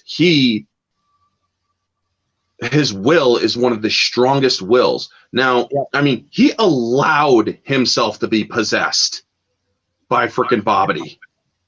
Yeah. He allowed it because he knew Yeah. that it would make him stronger. But also, yes, it was for selfish reasons too, so he can, so he could go back to what he wanted to be and whatnot. But he also realized it would be his one chance to finally surpass Goku or be just as strong as Goku. Yeah. But even then, it wasn't enough because Goku was holding back on Super Saiyan 3. Right. And oh my gosh, did he freaking let Goku know that? It's like, you want my help? You have some nerve. Yeah. And he's like, what are you talking about? He's like, I've been to the other world, bitch. I know all about your Super Saiyan 3. And Goku's like, oh, damn it. Yeah. But I can only do it for a short time. Shut up. It's not gonna. Yeah, he flipped out on him. Oh, did he? Oh, and then he when he was getting the Supreme Kai to getting his help, he's like, "Oh, you can get with Bulma," and he flips out because he's like, "Oh, why don't we get the He's like, dude. He's like, you idiot! Have you no shame?" Yeah. It's like, oh my gosh, man. Vegeta. I mean, Vegeta is a hard ass, but he is also very honorable too. Yes. I mean, especially later. I mean, first off, he was very ruthless and very without honor, but he actually did have a sense of honor later on. Mm-hmm. And one of the best Vegeta moments is when he is Majin Vegeta back at the World Martial Arts Tournament, when the Supreme Kai basically said, "Who are you people? Don't you think the universe means more than your meaningless squabbles?" He's like, or he just flips. Yeah. Meaningless, huh? What would you know about meaningless? Spent or live most of your life ruled by another, watch your race dwindle to a handful, and then tell me what has more meaning than your own strength. And here's the thing. The Supreme Kai's literally, or the Supreme Kai at that time was literally the last of his kind. So in that way, he could relate. But he's then continues. He's like, I have in me the blood of a Saiyan prince. He's nothing but a joke. Yet I have to watch him constantly surpass me and my destiny thrown to the wayside. That was where his selfishness came in. Right. And whatnot. But he truly did feel cheated because he was always raised with that grand idea that by his father, you are going to be the best. You are better than any other. You are of royal blood, which automatically makes you the best. But that's not the case. I mean, even in Dragon Ball Super Broly, they basically said he could possibly be the legendary Super Saiyan. Your son doesn't pale, or your son pales in comparison to him. And I don't think. Yeah. You still there? Yep.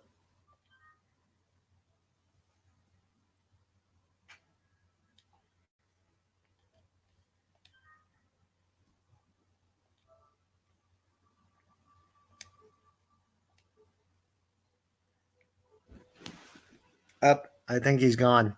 So yeah, I don't know if they ever did explain why. I think something about since he had the heart of pure goodness, that's why. But I'm not really sure. To be honest with you.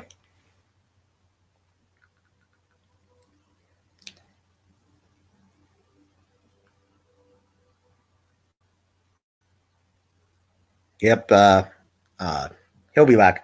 But yeah, Fat Boo, funniest voice in the whole series. Yeah, Fat Boo was one of the funniest. But yeah, I think they just explained that since he was pure of heart, which is kind of lame. But I that's supposedly the answer. But I don't know about that.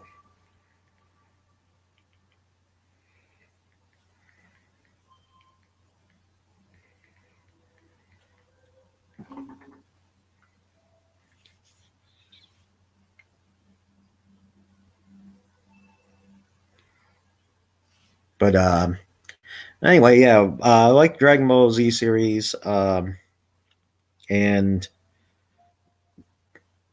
yeah, it is fun.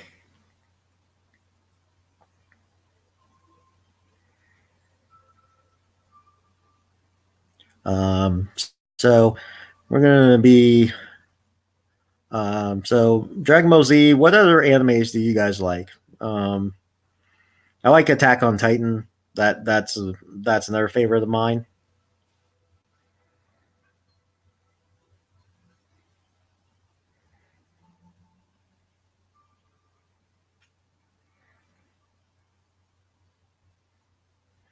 Attack on Titan, for you guys that don't know it, yeah, DBZ is a good show. It is.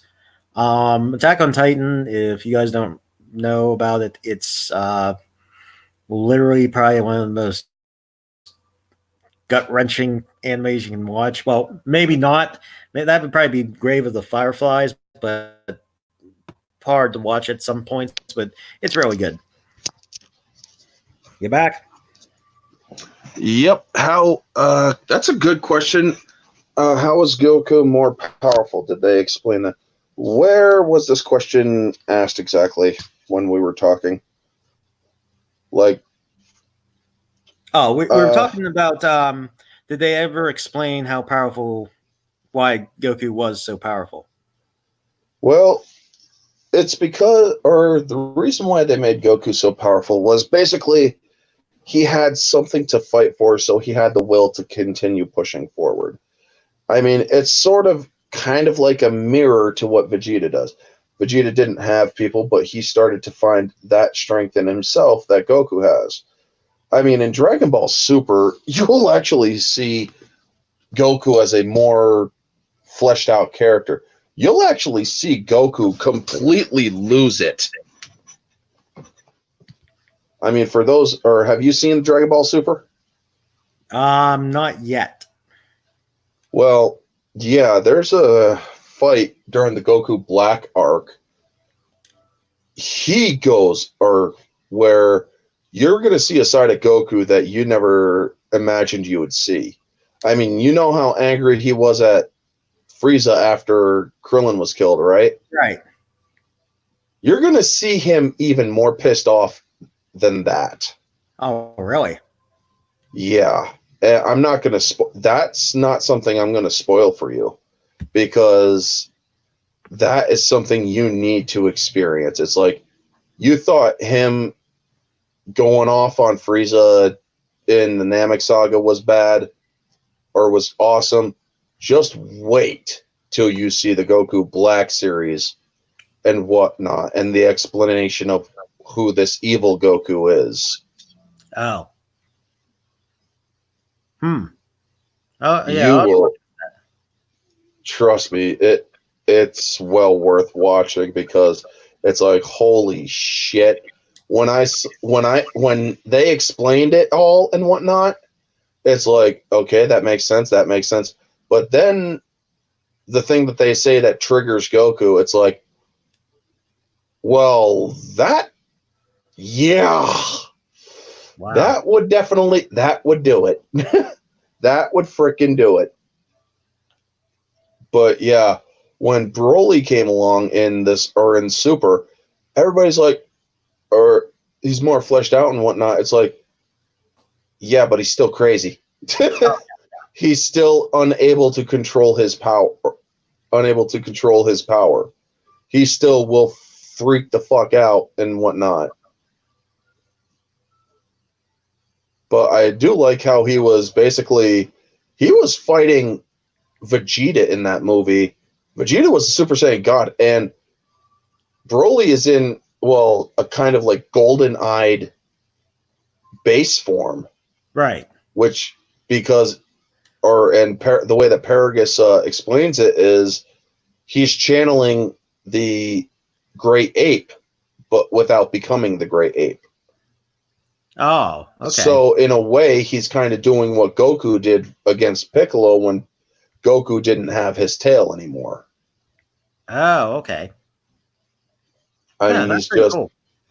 But some people call it the false Super Saiyan, which is what happened in the Lord Slug movie, but it's way different than that. This is something that's more primal, and that is something that Broly was able to tap into. He was able to tap into his primal side, right, and maintain his quote-unquote human form. Right. I mean, that was something.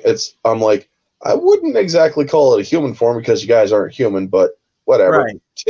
Just call that a slip of the script. Well, that was the one neat thing about Vegeta, because he was a Saiyan elite.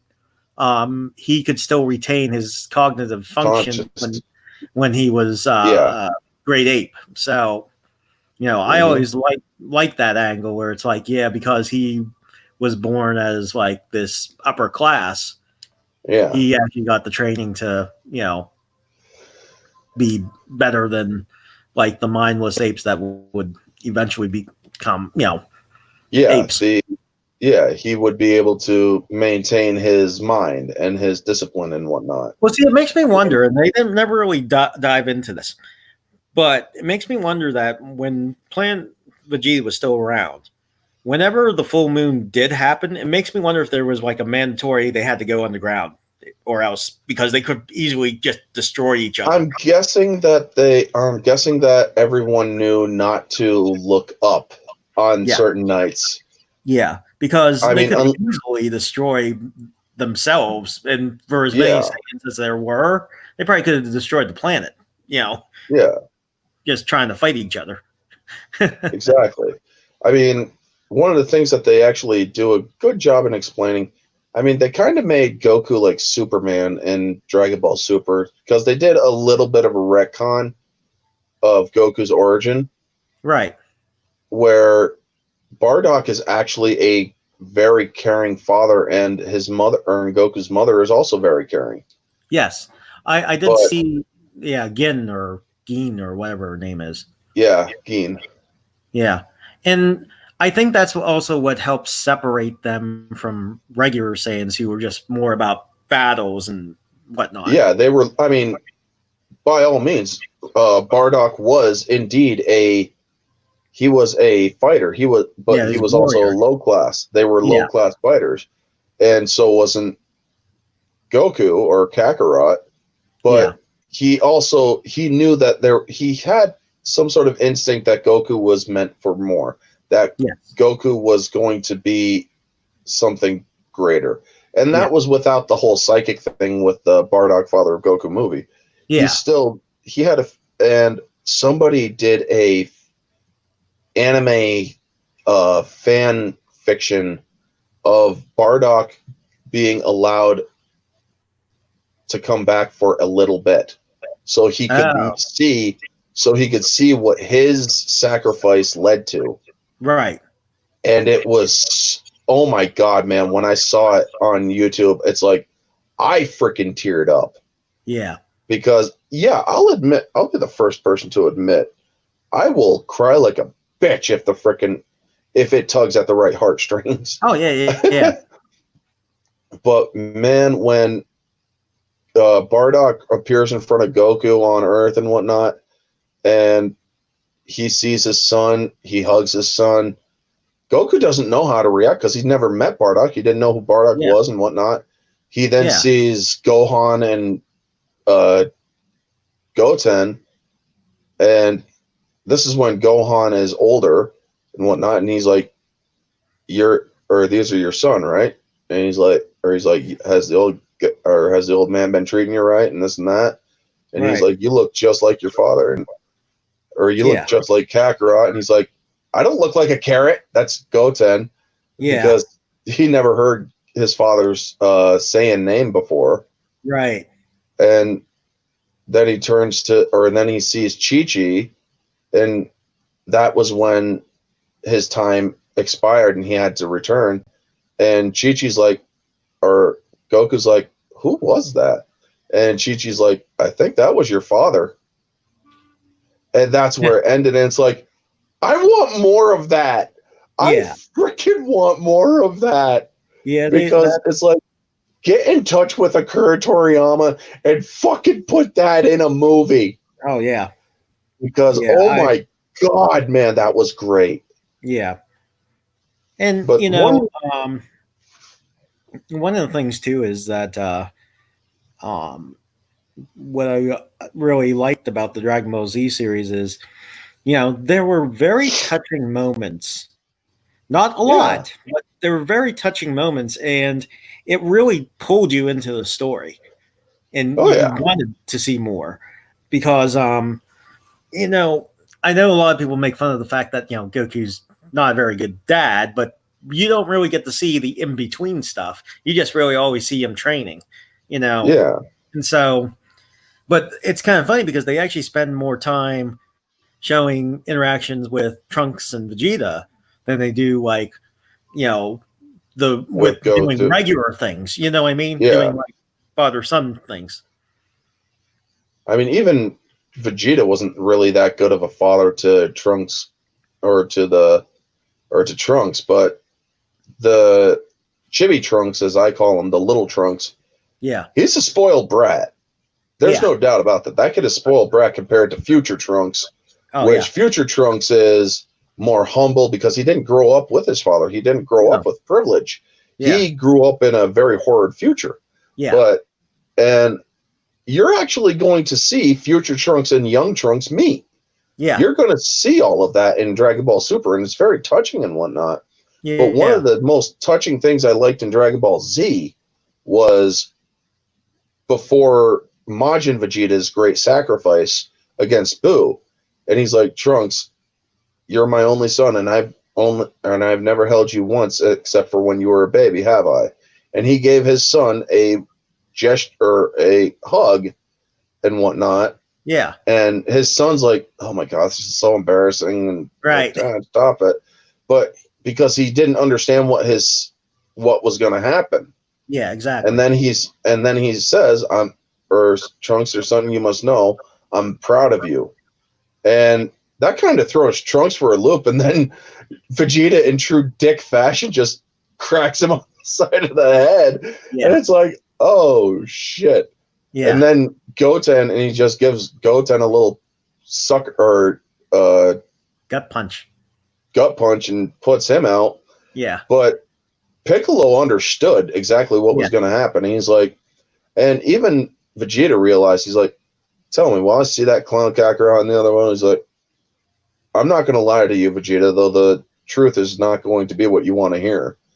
Yeah. And then he tells him, this is the truth. And then they do that close up on Vegeta where you see him wince. He's like, where he's preparing for what he's about to hear. Yeah. And he tells him, Goku spent his life devoted to protecting others.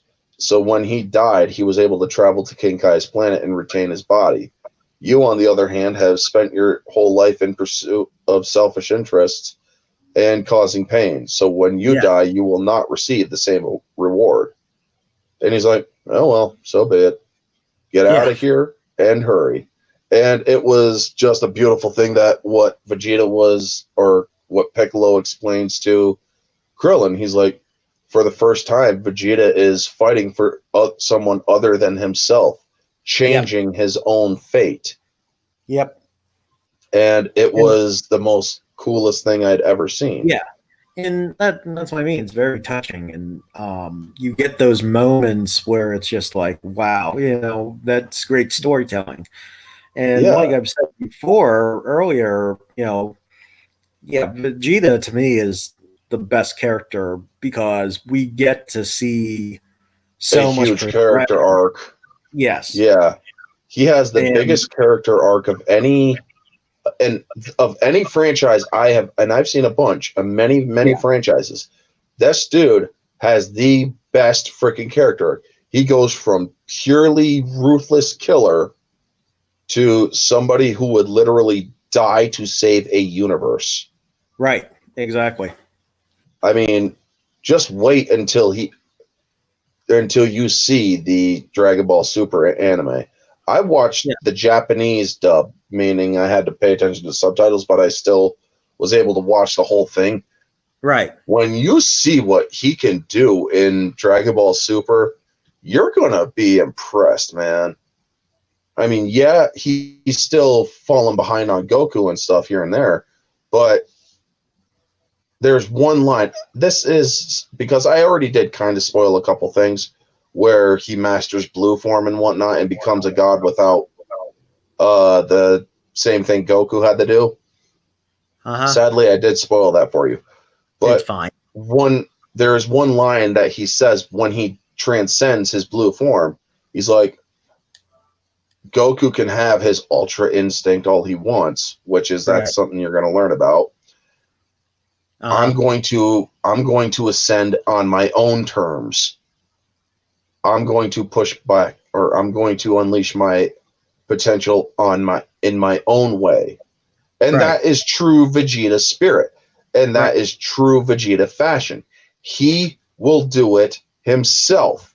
I mean, yes, he does care for others. Yes, he sometimes learns to fight with Goku Right. aside with Go or beside Goku, but Right. he will never but he's always going to be that rogue. He's always going Yeah. to be that renegade. He's always Mhm. going to be that very prideful Saiyan. Yeah. And just you wait and see, man. I mean, our Universe 7 has Broly, has Kale. And Oh, okay. wait until you see her.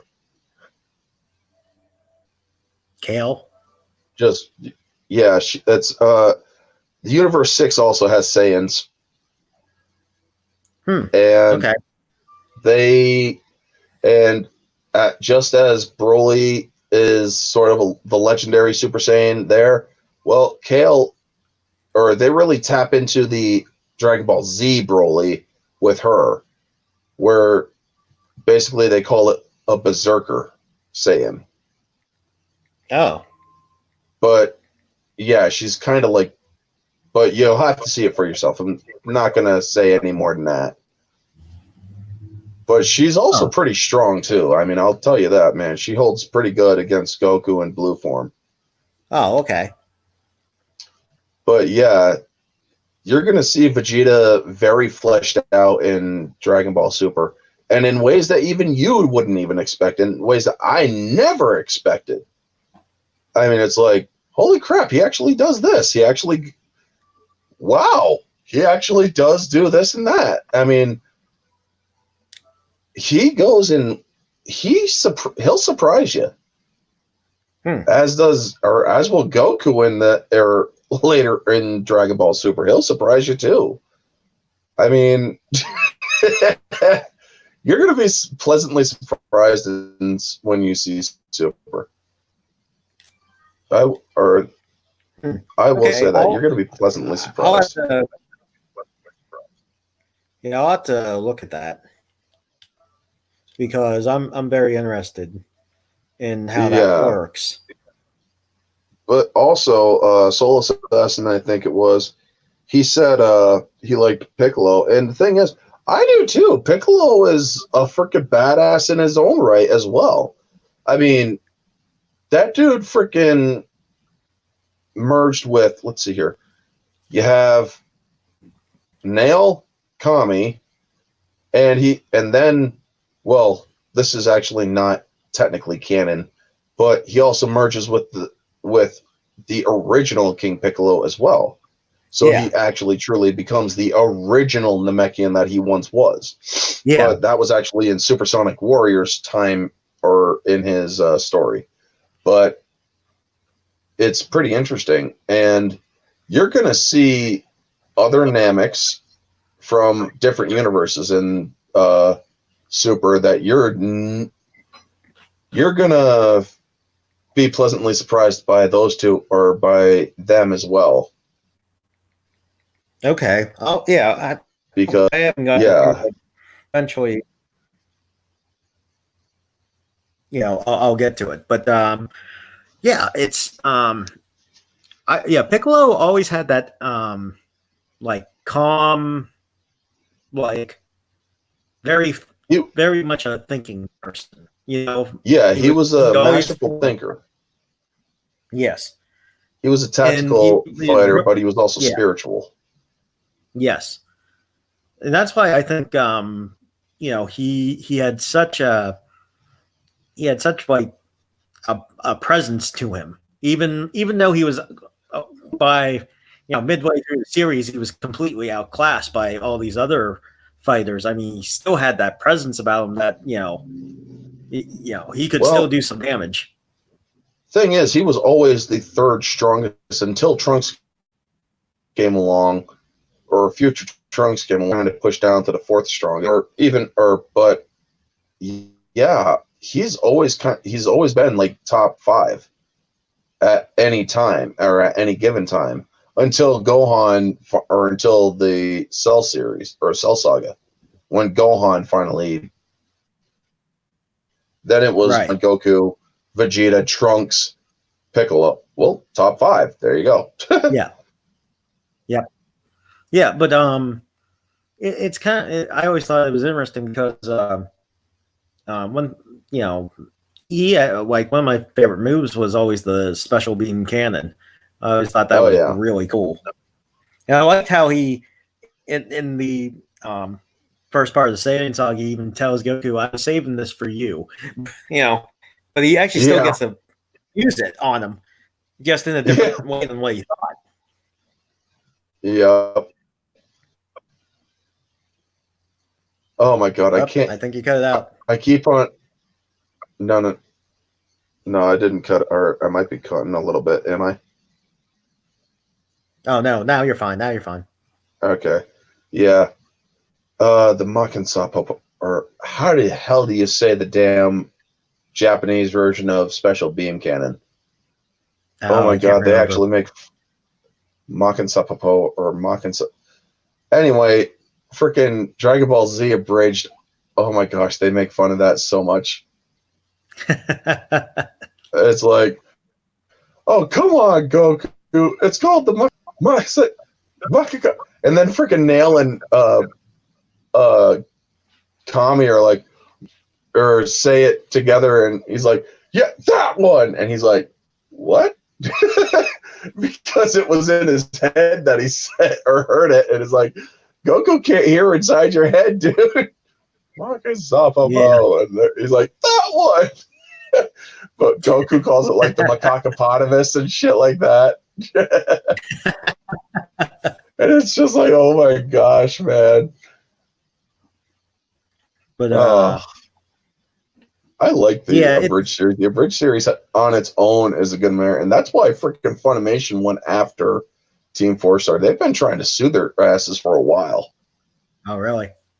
And even Toei went after them too, but even though they they have the disclaimer in every single episode, they're owned by these guys, and please support the official release, and whatnot. And they're now working on the Buu Saga, and the Otherworld Tournament, and I absolutely love the Otherworld Tournament from Dragon Ball Z. Pycon's theme in Dragon Ball Z is just, like I said, true Faulkner fashion, man. Does awesome freaking emotion tugs.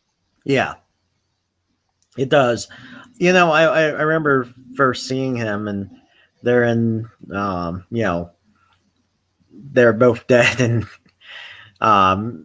Frieza and Cell and all of them trying to escape hell. Back in And he's HFIL. like, Goku's like, I'll help you. And then all of a sudden you just see Pycon just poof, like do that spinning tornado fire thing. And it's like, wow. The hyper tornado.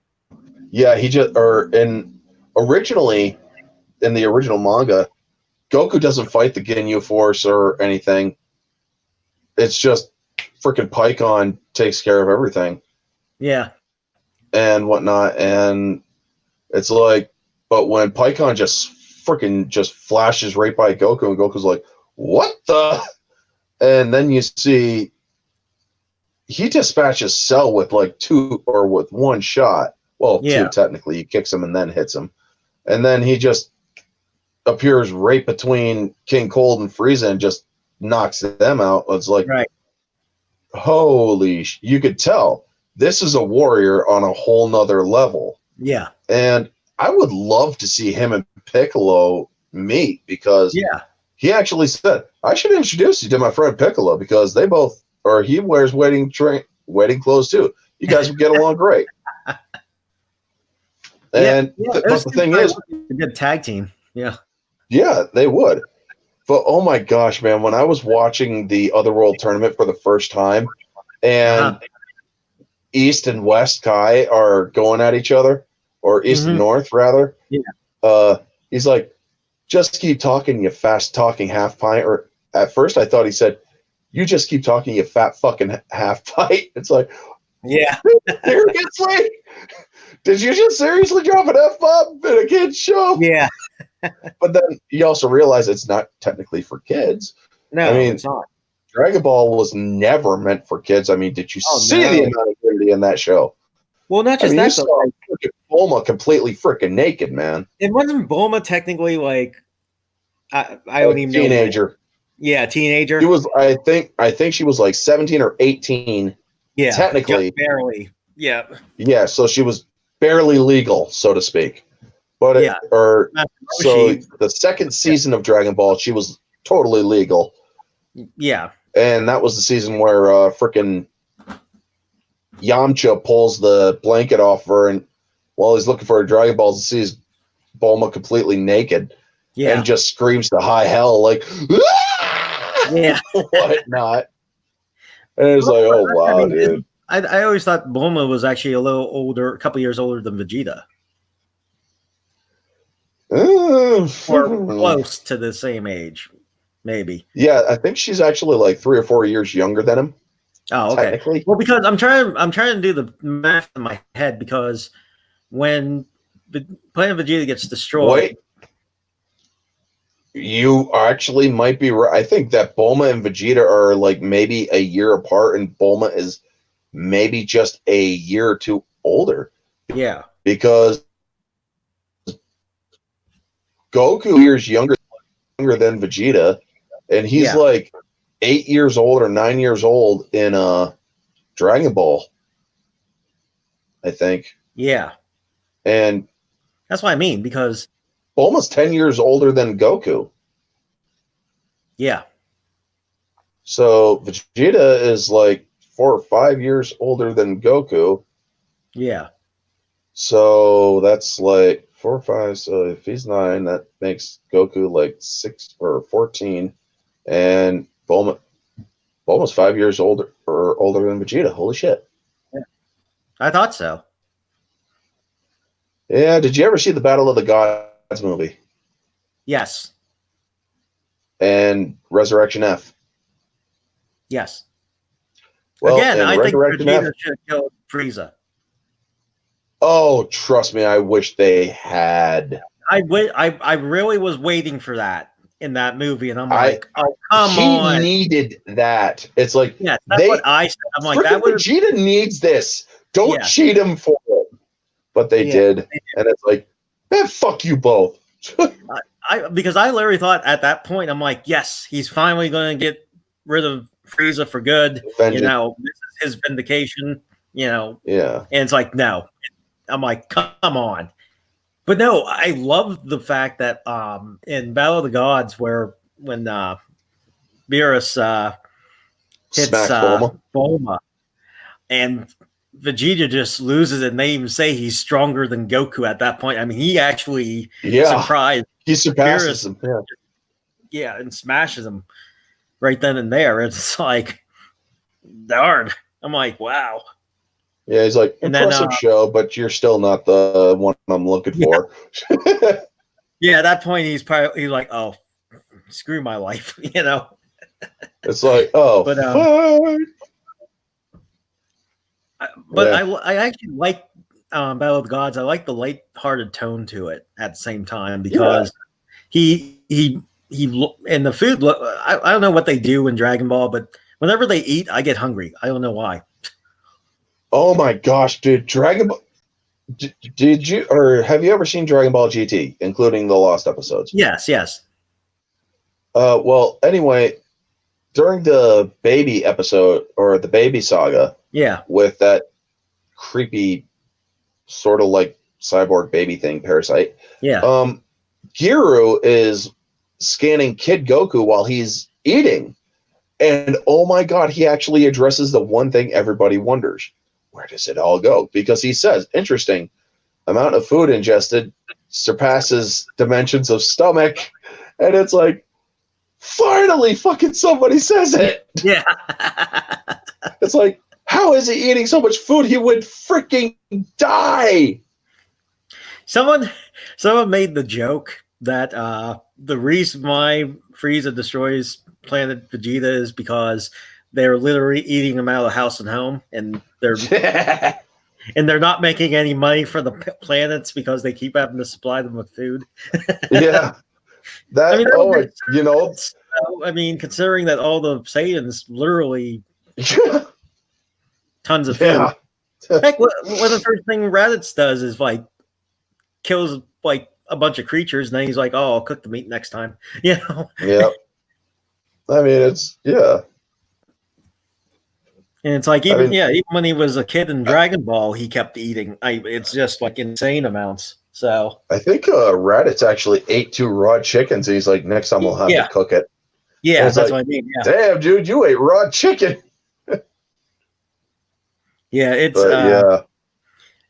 Everyone always says that because you never see anyone else really eat. It's just them eating, and it's like constant.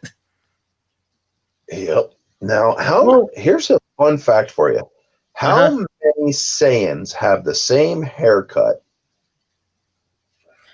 Well, the lower class ones seem to look the same. A lot, yeah. But out of the entire manga that you know of, how many Saiyans, including half Saiyans, same haircut? Okay, Goku, Bardock, 2. Then you have Turles. Yep, 3.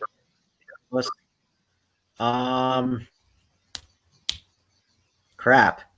Wasn't there another one? Think Half-Blood. Wait, you're talking about Goten. Goten. Oh yeah, Goten has it. 4. So 4. There's 4 of them. Jeez. Because Turles was official canon. I think. That's what I thought. Yeah. But yeah, I do like Team for Smith, Turles comes back and he's like, Dark me. He's like, wait, you remember me, right? And then Vegeta's like, Turles, right? He's like, oh my god, Prince Vegeta, how's the tree doing? Destroyed, sir. And that's why we don't let anybody have anything nice. And the class is open. Oh my god, it's awesome. So monkeys, dude. Freaking Turles is like, dude, seriously? But well, that's like a lot of people compare the fact that when Goku goes Super Saiyan 3, his hair kind of looks like his brother's Raditz. Yeah, and it's like, just imagine if freaking Raditz became a Super Saiyan 3. Yeah, hair everywhere. Oh my gosh, it would be like hair for days, man. It would be like its own weapon. Exactly. It'd be like, that's why they got rid of Raditz early on, because if he ever became a Super Saiyan 3, oh dear God. Yeah. There wouldn't be enough freaking yellow ink in the world. Yeah. I mean, that's the whole reason why. That was the whole reason why Akira Toriyama came up with the whole Super Saiyan thing, because he was running out of black ink. Yeah.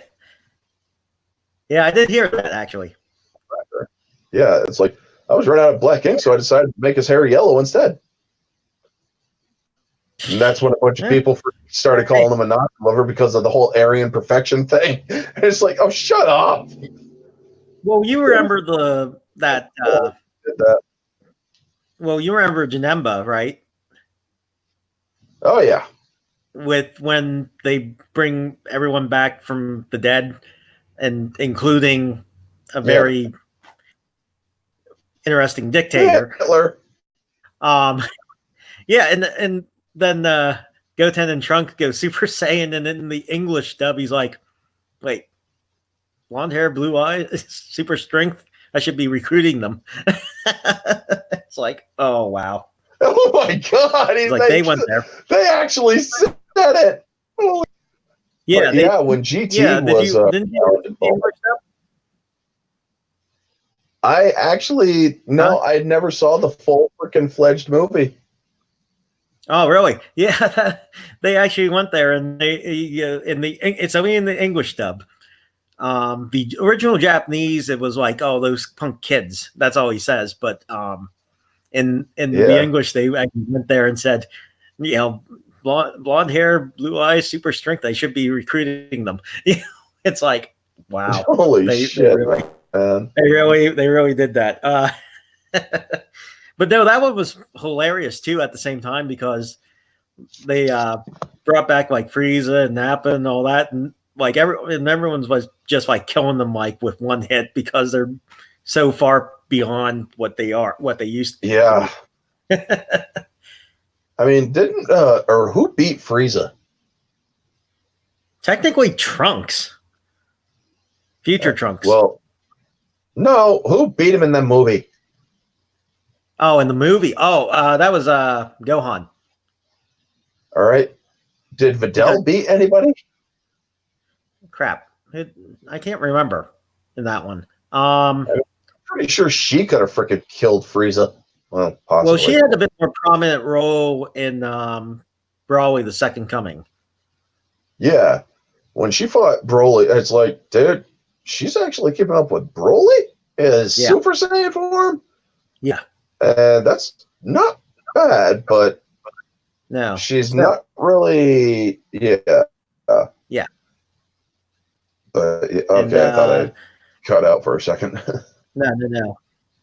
No, I still like the older video games, like the Budokai Tenkaichi series. Oh yeah, Budokai Tenkaichi. I had all three of those, 1, 2, and 3. Yeah, I liked playing 2 because you could actually bust up buildings and the Dragon Ball would fly out. But Dragon Ball 3, you could do the same thing, but you'd automatically get it if you crashed through the right building or whatnot. Yeah. You could destroy the planet, or you could destroy the planet and have a different terrain and whatnot. Yeah. Also, I like that you could transform into a Saiyan ape. I thought that was pretty cool. Yep, all the different Saiyans, Fasha, Bardock, and all that turn into apes. Yeah. Because I would make like a whole team of Saiyan apes, pretty much. Yeah. And it's like, man, I actually liked Fasha's character. I actually boosted her all the way up. And it's like, dude, I was having her kick the shit out of Frieza. Yeah. And she was Bardock's friend, or she was on Bardock's team. Yes, yeah. And it's like, why couldn't she just be Bardock's bitch, you know? Yeah. Well, I mean, now, but seeing who he got with, you can see why Goku's kind of more kind. Kind-hearted, yeah. Yeah. I mean, but you also know where Raditz got his hair. Basically, it's because of Gein's hair or Jin's hair. I'm going to call her Jin because I think it's like Raditz got more of his personality because he was with Vegeta and Nappa. You know what I mean? Yeah. He had to be ruthless. Yeah. I mean, shoot, I believe they also, or originally there was a kind of manga where he was in a tournament during the whole destruction of Vegeta thing. Yeah, and he actually cheated or something like that. But yeah, and it was pretty interesting. Yeah, like how also Vegeta had a brother, but it's official actually because of it's like, wait, Vegeta, don't you have a brother somewhere that you go? Yeah, but he's in a whole galaxy. I don't even know if he's still alive. Yeah. He's like weaker. And it's like, oh shit, just make Marble real. Yeah. He's like weaker or something like that. That's why he got sent away. Yeah, he was yeah. Did they ever bring up Vegeta's mother? No. No, I was gonna say it's always been his father you looked up to, and you never see his mother. So yeah, it's probably I think I read somewhere. I think I read somewhere though that they even say that other than procreating, they don't like stay together for Saiyans. Yeah, like I mean, it's a rare thing. Procreate and then go their own ways. So I mean, well, there are some exceptions, obviously, with Bardock and Jin. Bardock, yeah. But yeah, I thought it was interesting. I mean, I wonder if frickin' Broly's gonna get it on with that alien chick. I don't know, maybe. But they actually have him coming back, or they'd probably have another movie with him or with Broly in the works. I mean, they have him replaced, or Vic Mignogna replaced. Yeah, I heard about that whole situation. Yeah, and I like the person that they actually got doing it. Oh, okay. Because he also used to play the Black Ranger from the original Power Rangers. He was Zack's replacement. Oh yeah, that's right. Adam, I can't remember his last name. Bosch or something. Yeah, Bosch. Adam Bosch. Yeah. Yeah. He's Asian. Yeah. Yeah. Thing is, he actually does a pretty good voice, or he actually has a good voice for it. Mm-hmm. But yeah. Speaking of Power Rangers, that's another show I used to watch when I was a kid. When I was a kid, oh my gosh, man, that was the shit. Yeah. Always had a thing for Kimberly. So. Same here. Same. Who didn't have a thing for Kimberly? I mean, if you were a heterosexual male and you didn't have a thing for Kimberly, there was something wrong with you. Well, she does she directs her own movies and stuff now. Yeah. She does her own and she still looks the same. Like, I know she hasn't aged. No. Did you see she made a video on YouTube and she was trying to get her movie funded. Well, it made the money it did. So she was trying to find a pink Ranger costume. She was going all over the place, and it's like, my God, she does. I remember watching that video for the first time. I'm like, she hasn't aged at all. I know. She is like, how old? Alexa, how old is Amy Jo Johnson? Amy Jo Johnson is 9 years old. Fuck. She was born on October 6, 1970. Would you also like to know the net worth of Amy Jo Johnson? Sure, why not? Amy Jo Johnson is worth an estimated $300,000 US. $300,000, not bad. Yeah. But she's almost 50. She's turning 50 this year. Yeah, she has a daughter. I know that. And I have to look this shit up. I want to see a current picture of that woman. Yeah, no, it's she looks the same. Trust me, dude. I know, but still, I have to. All right, go ahead. Don't worry, I'm still going to be here. Oh yeah, but I want to hear your reaction when you see. But Oh my gosh, man. because she was, 3 years ago, she was in the Power Rangers movie. So yeah. Yeah. And that was, so technically that was more like 4 years ago during filming. And you're right, she's barely aged. Yeah. Amy Jo Johnson. Johnson.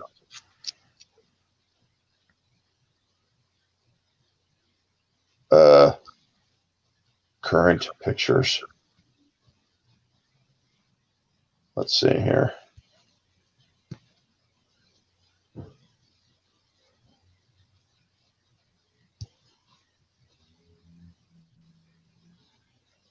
Is she immortal or something? I mean, seriously, is she freaking immortal? Yeah, I guess so. Holy shit, she hasn't aged. You're Yep. right, she hasn't aged. But hey, that's the miracle of makeup. Yeah. It's so like Amy Jo Johnson, beach. Yeah, they got beach pics. Oh, well, I figured. Well, you can definitely tell she's aged otherwise. Well, yeah, but still. Yeah. Anyway, yeah, I think she lives up in Canada now, I think. She is Canadian. Yeah. I'm always surprised how many actors and actresses are from Canada. I'm honestly surprised about that. Oh yeah, you got some great ones from up there, man. Yeah, Ryan I mean, Reynolds. there was that show that she was actually in as a cop. Scorpion, Yeah. or no, not Scorpion, but God damn it, I can't remember the name of it, but I used to love watching that show. It's all Canadian Yeah, actors. she was the sniper or whatever. Yeah. Yeah. She was Yeah, I remember part that, of the, she was basically Canadian SWAT. Yeah. And it's like, or when I saw that her character got shot, I was like, no! Yeah. Don't you dare kill that character. Yeah, I'll have really. to kill you. Yeah. But I will literally track down where you live and I will drop a freaking Canadian nuke on you.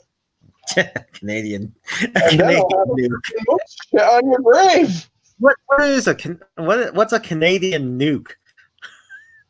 It's basically It does not sound intimidating at all. it's basically a Canadian moose dropping a lot of shit. Yeah, it's I mean, do the Canadians have nuclear weapons? Alexa, do the Canadians have nuclear weapons? No, Canada does not possess nuclear weapons. No. Well, that answers that. I mean, you should have just saw the look on my face. It's like, Yeah. what? Well, they are. Oh, they have that. Well, those philosophers and boy lovers. I'm bad. I'm sorry. I'm bad.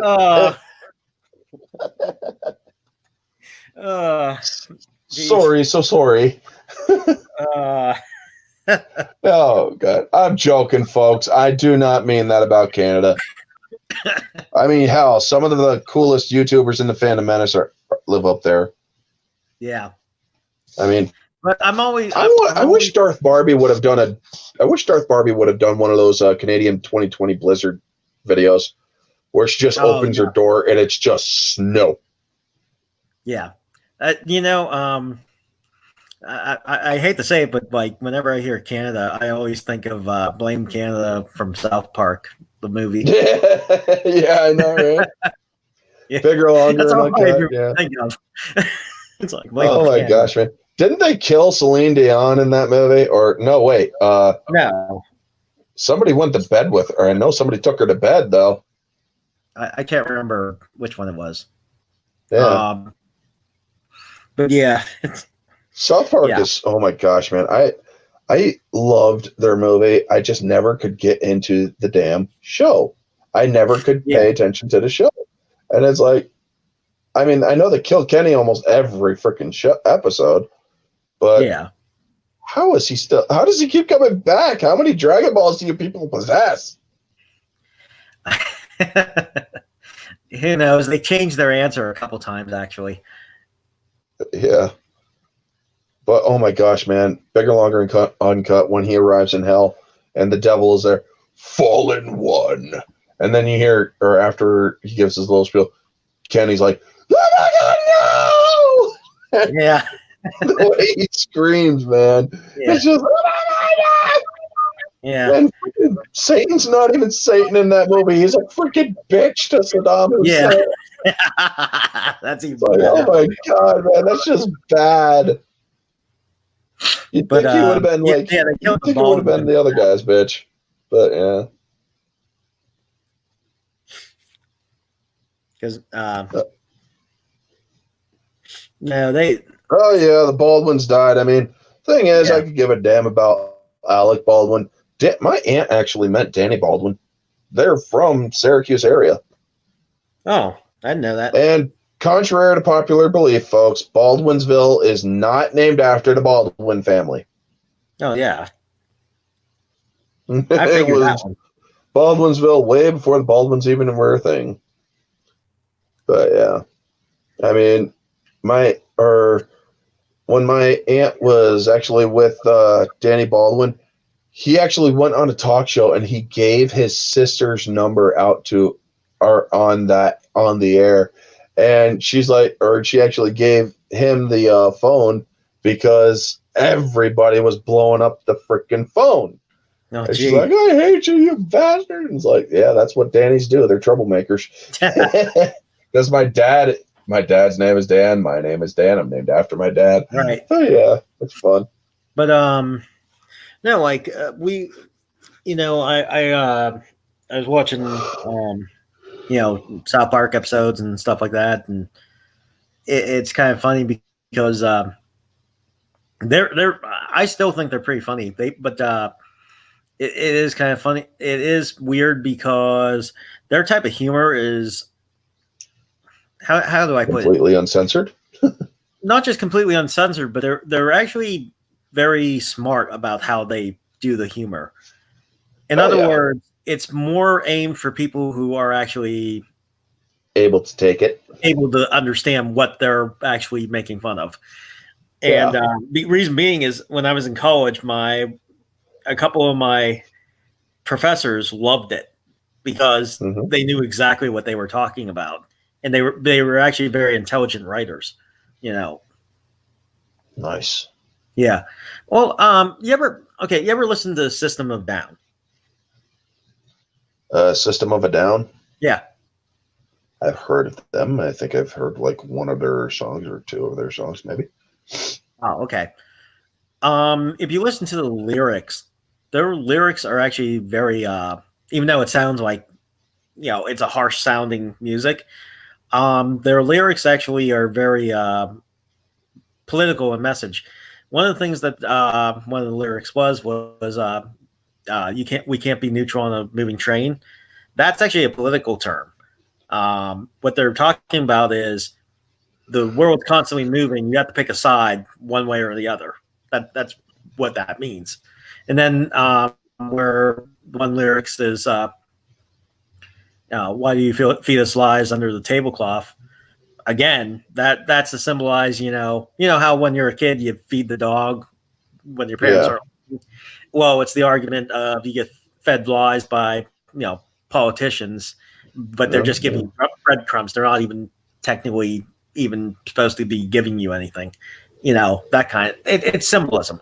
A lot of their lyrics are very symbiotic, but it's actually very smart writing in their lyrics.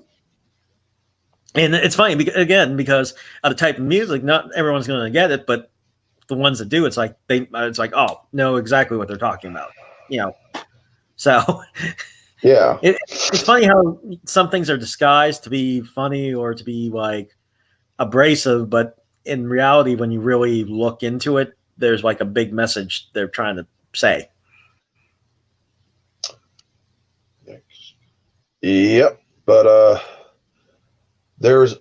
one of the things that there's a rapper. I don't listen to rap very often, but there's one rapper I do like some of his songs because, like South Park, this guy doesn't care who he offends. It's Tom McDonald. Have you heard of him? No. He's the guy that did the song "Straight White Male" and "White Boy" and whatnot. Basically, to combat all the SJW nonsense that's been going around, he actually does music that will combat it. That actually is common sense music, really.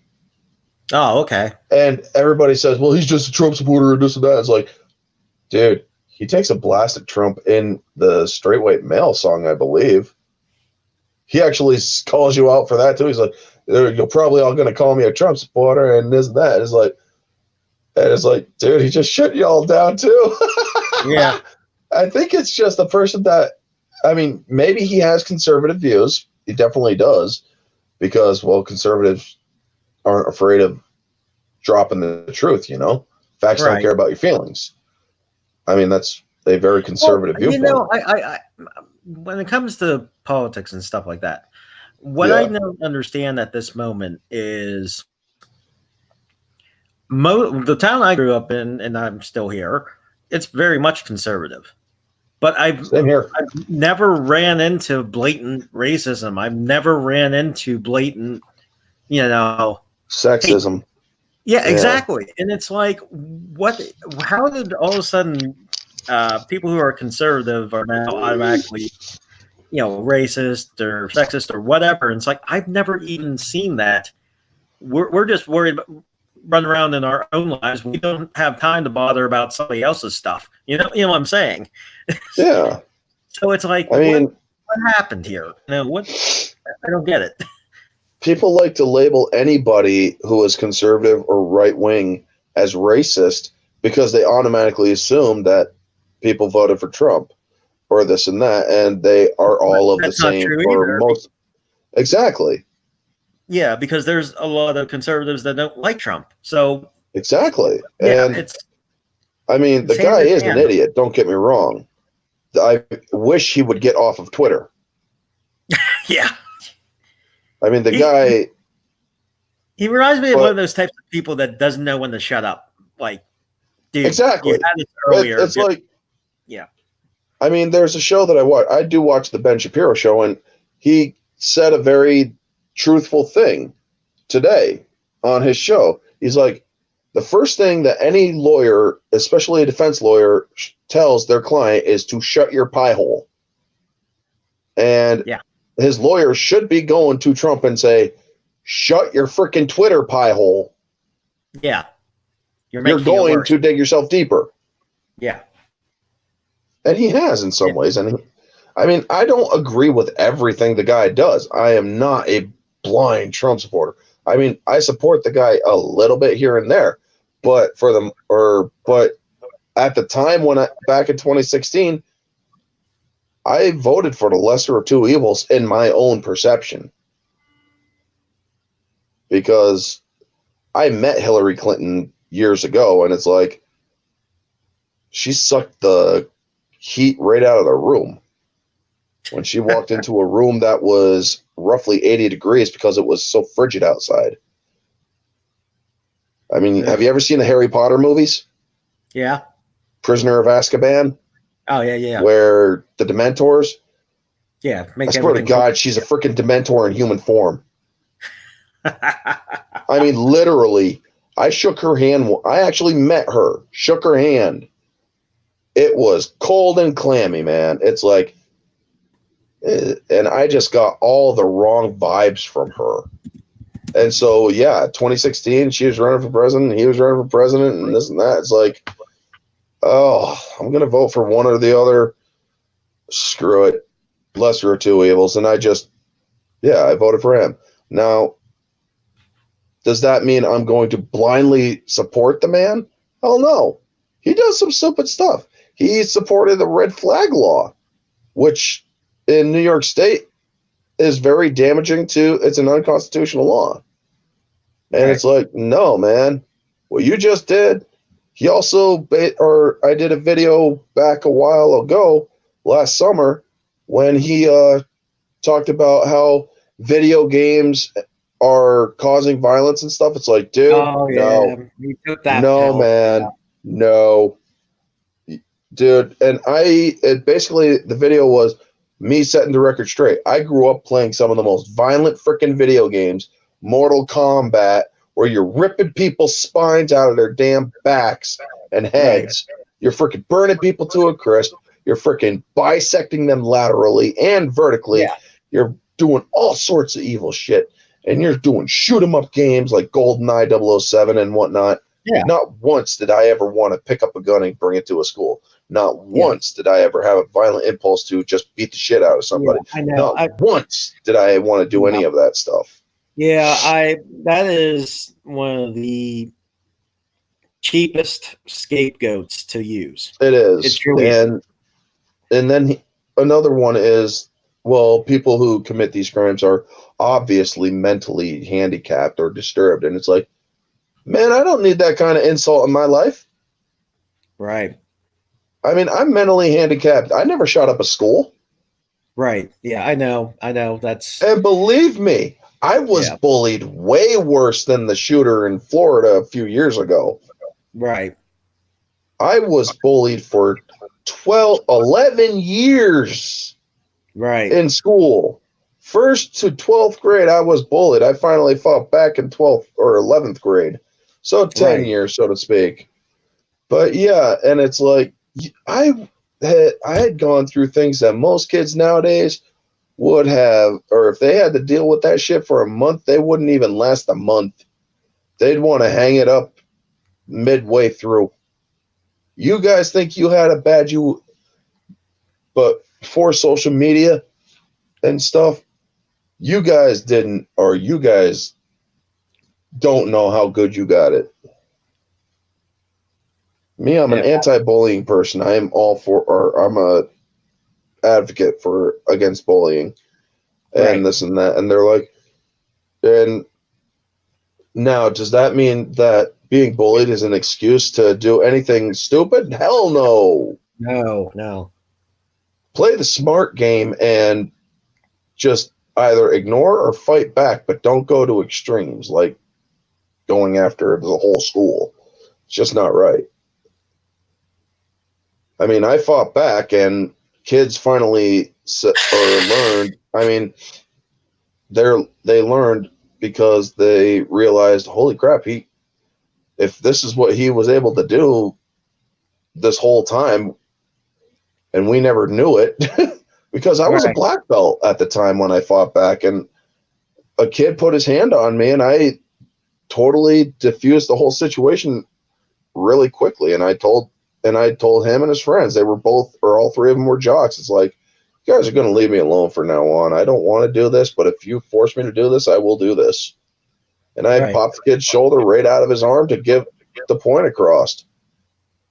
And my dad was walking up the street. He's like, everything all right? And I'm like, absolutely, but but expect a visit from the police later.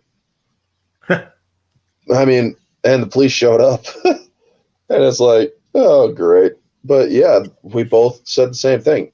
Because my dad knew something was going to happen because, well, that's a whole discussion for another time. But basically, I defended myself because he put his hands on me first. Right. And I just did that. And the cop, after the whole, it's like, did you have to do that before the Saranac-Tupper game? Because Saranac Lake and Tupper Lake were fierce rivals when it came to sports back then. Okay. And my dad, he's like, what's your badge number and what's your sergeant's name? Because my dad's, at the time, was a federal law enforcement officer. He worked at the federal prison in Raybrook, and he's like, and the cop was so confused. He's like, what? He's like, I'm legally requesting you to provide me with your badge number and your sergeant's name. And he's like, why? Because you just proved that you cared more about some silly game than my son's well-being. But yeah, let's get off of that. Let's go back to entertainment. Oh yeah. But no, I was saying about what was I saying? Dragon Ball Z, I think. Yeah, well, not just that, but like Yeah, we was talking about like bands and South Park and all that. Oh yeah, Um, South Park. yeah, one of the things too that about Kenny, you were asking about like how he keeps coming back to life. Well, first they said he was ET, so he could just heal himself. Yeah. And then later on in the later episodes, his parents were part of a cult, and every time he dies, he gets born again. Well, No, wouldn't no, that make him a baby in the next episode? yeah. Well, no. What happens is then he grows. What happened? Yeah, he grows up overnight then. Wow. Yeah, So because they were that's part of a cult. interesting. Yeah. 9 months in one day, or like 9 months in a few seconds, and then Yep. the kid it's like, God damn. Okay, mysticism is at work in South Park, folks. Yeah. Yep. But he has no memory of, and that's why also Dying. no memory of him dying because he keeps getting reborn, even though he, even though he knows he dies. Yeah. Wow. That's just interesting and whatnot. I remember one of the age-old questions back during, before it was obviously revealed, but who was Cartman's father? And then they did the whole reveal that his mother is his father. It's like, yeah, the fuck? Yeah, that's like, oh boy. I mean, nowadays, if you tried explaining that, it'd be like all the SJWs would be like, well, Kenny or Cartman's father is his mother, so obviously a guy could give birth to a baby. It's like, oh, don't feed them after midnight with this shit. What do you? Well, that was the thing with Godzilla 98. They made him a hermaphrodite, so he couldn't even be king of the monsters because he wasn't even. Oh, I'll get into it later. Geez. Yeah, he's basically, well, she. That's why I called her she, because yeah. I mean, asexual reproduction is basically a she thing. Yeah. And then all the babies were born pregnant, which is even. Well, they're born with the same cycle. Yeah. Yeah. It's like, oh, geez. So basically, I mean, it wasn't. Don't get me wrong. That movie, as flawed as it is, it's still entertaining to watch. It's still entertaining in its own right way to watch. Yeah, it is. Like I said, seeing it for a science fiction movie, seeing it for a Monster on the Loose movie, yes, very much so. It's just that trying to see it as a Godzilla movie is a bit hard because exactly. Yeah, and I mean, I remember the marketing for that movie. The marketing where the kids were at the kids were at the museum, and then you see this foot just come right down, and it's like, oh shit! Yeah. Like I said, I mean, I actually watched it years later, and it just didn't. Or I remember watching it as a kid. Then I watched it years later, and it's like, I don't remember it going down like that. But hey, whatever. Yeah, and like I said, I'm not going to knock people who like it. That's fine with me. All for Taco Bell dog. Yeah, he's right. That's what got him famous. Was that those commercials? Taco Bell. You're lizard. Yeah, lizard. Uh-oh. I think I need a bigger box. Yeah. Yeah. I remember that one. But yeah, the marketing was all over the place. I mean, everyone was in on it. And so, you kind of had high hopes for it. And, like I said, it was fine for a monster movie, just hard as a Godzilla movie, but at the same time, they did do a very good job, like trying to do tie-ins and stuff like that. I'll give them that. Yeah. Oh, D-Man 1954 just uploaded Rodin's original Awakening revealed. I'm gonna have to check that out. I'm saving that right now. Oh yeah, I see that on here on mine. Yeah, he's a good channel, that kid. Yeah. Yeah, he does a good job. I think he's So like does what 20. no, he's like 21 or 22. He's in his last year of college, I think. Yeah, I mean, kid's got some I talent. met him. I met him at G Fest. Nice. Yeah, real nice guy. But it's kind of funny because he's like, "Did you come to my panel?" I'm like, "Oh no, sorry, I was at the panel beside you." He goes, "Oh, good, because I said King Kong was going to win, and I got booed off the stage." Hey, yeah, he's a Kong contender, man. And Oh thing is, yeah, I love both of them, but it's like, oh my gosh, it's like, dude, you're a freaking Godzilla channel, and you said Kong might win. yeah. It's like, dude, you just murdered yourself. It's like, but he's fair about it. I mean, I've seen his reviews and I've seen him look at everything, and he's very fair about it. There it is, the original trailer. I think that's the one. So I'm gonna turn down the volume, obviously. Oh, for what, 98? Yeah, I want to see if it's exactly as I remembered. Because, oh my God, is this another ad? No, it isn't. I want to see if the foot comes down through the museum thing like I remember it in my head right now. Right. Well, I'm pretty sure they won't. Here, I'll let you listen to. Can you hear it? Yep, I can hear it. During the Jurassic period and Cretaceous period, the dinosaurs evolved into various adaptive types, many of which reached colossal size. This guy is like seriously boring these children to about death. 70 million years ago. Its long skull was equipped with powerful jaws in which were set sharp, doubly serrated teeth. All the kids are looking around. 4 metric tons and averaging 19 feet in height.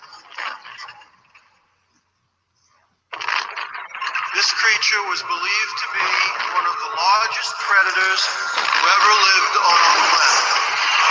Not anymore. Yeah. Oh my God, actually it does. Holy crap.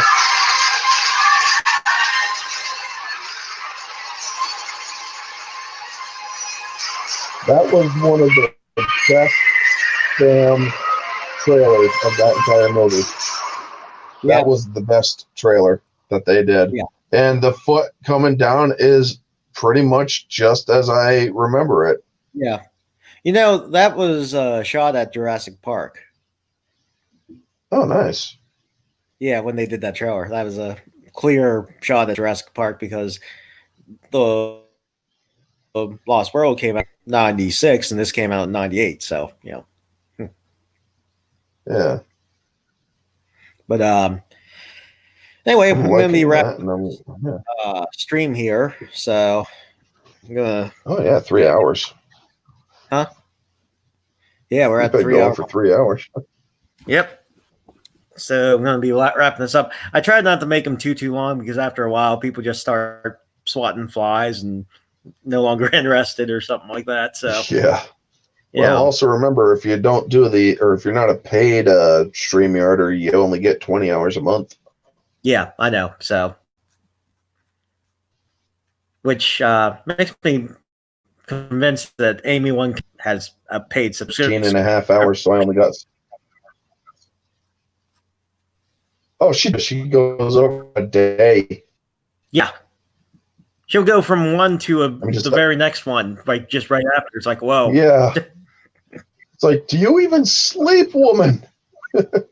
She does. For like 2 days straight, she told me. Oh wow, nice. Yeah. I mean, she's got a channel that's going to go places too. Yeah, I like her channel. I've been on it a couple times. Her and I have a lot in common. Nice. Yeah. So, but anyway, man, like I said, thank you for coming, and I can't wait to see more great videos from you. I love seeing all the videos that you make. You're really Thank on you. top of the news. So if anyone's in here, please make sure you give Orange Hat Reviews a subscription. Hit the sub button there because he does a real good job. He's always on top of the news, and he gets videos up pretty quick. So I do the best I can with what I got, I think you which come is a out pretty Kindle and a quick. phone. Yeah, I think you come out with them pretty quickly. I'm usually like an hour or two late, and it's like, hey, what's this? Oh, yeah. Okay, real quick before we leave, have you been noticing that with Twitter? My notifications sometimes don't come up for like 2 or 3 hours after somebody. Yeah, I mean, my Twitter is actually kind of working a little bit better than it used to. Why is the sirens going off in my town?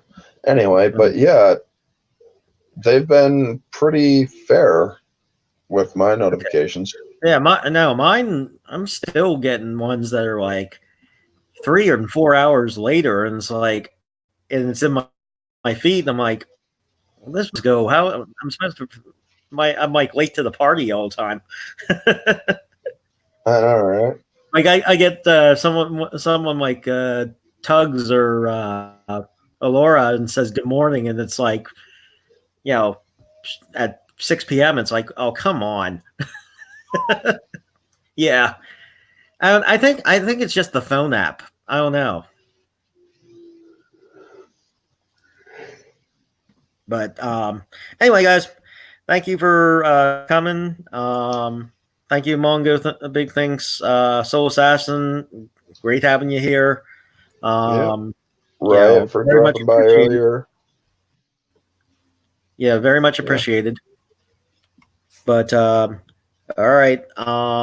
Thank you, Orange Hat, and you have a good night. All right. You too. Take it easy, folks. All right. Catch you all on the next one.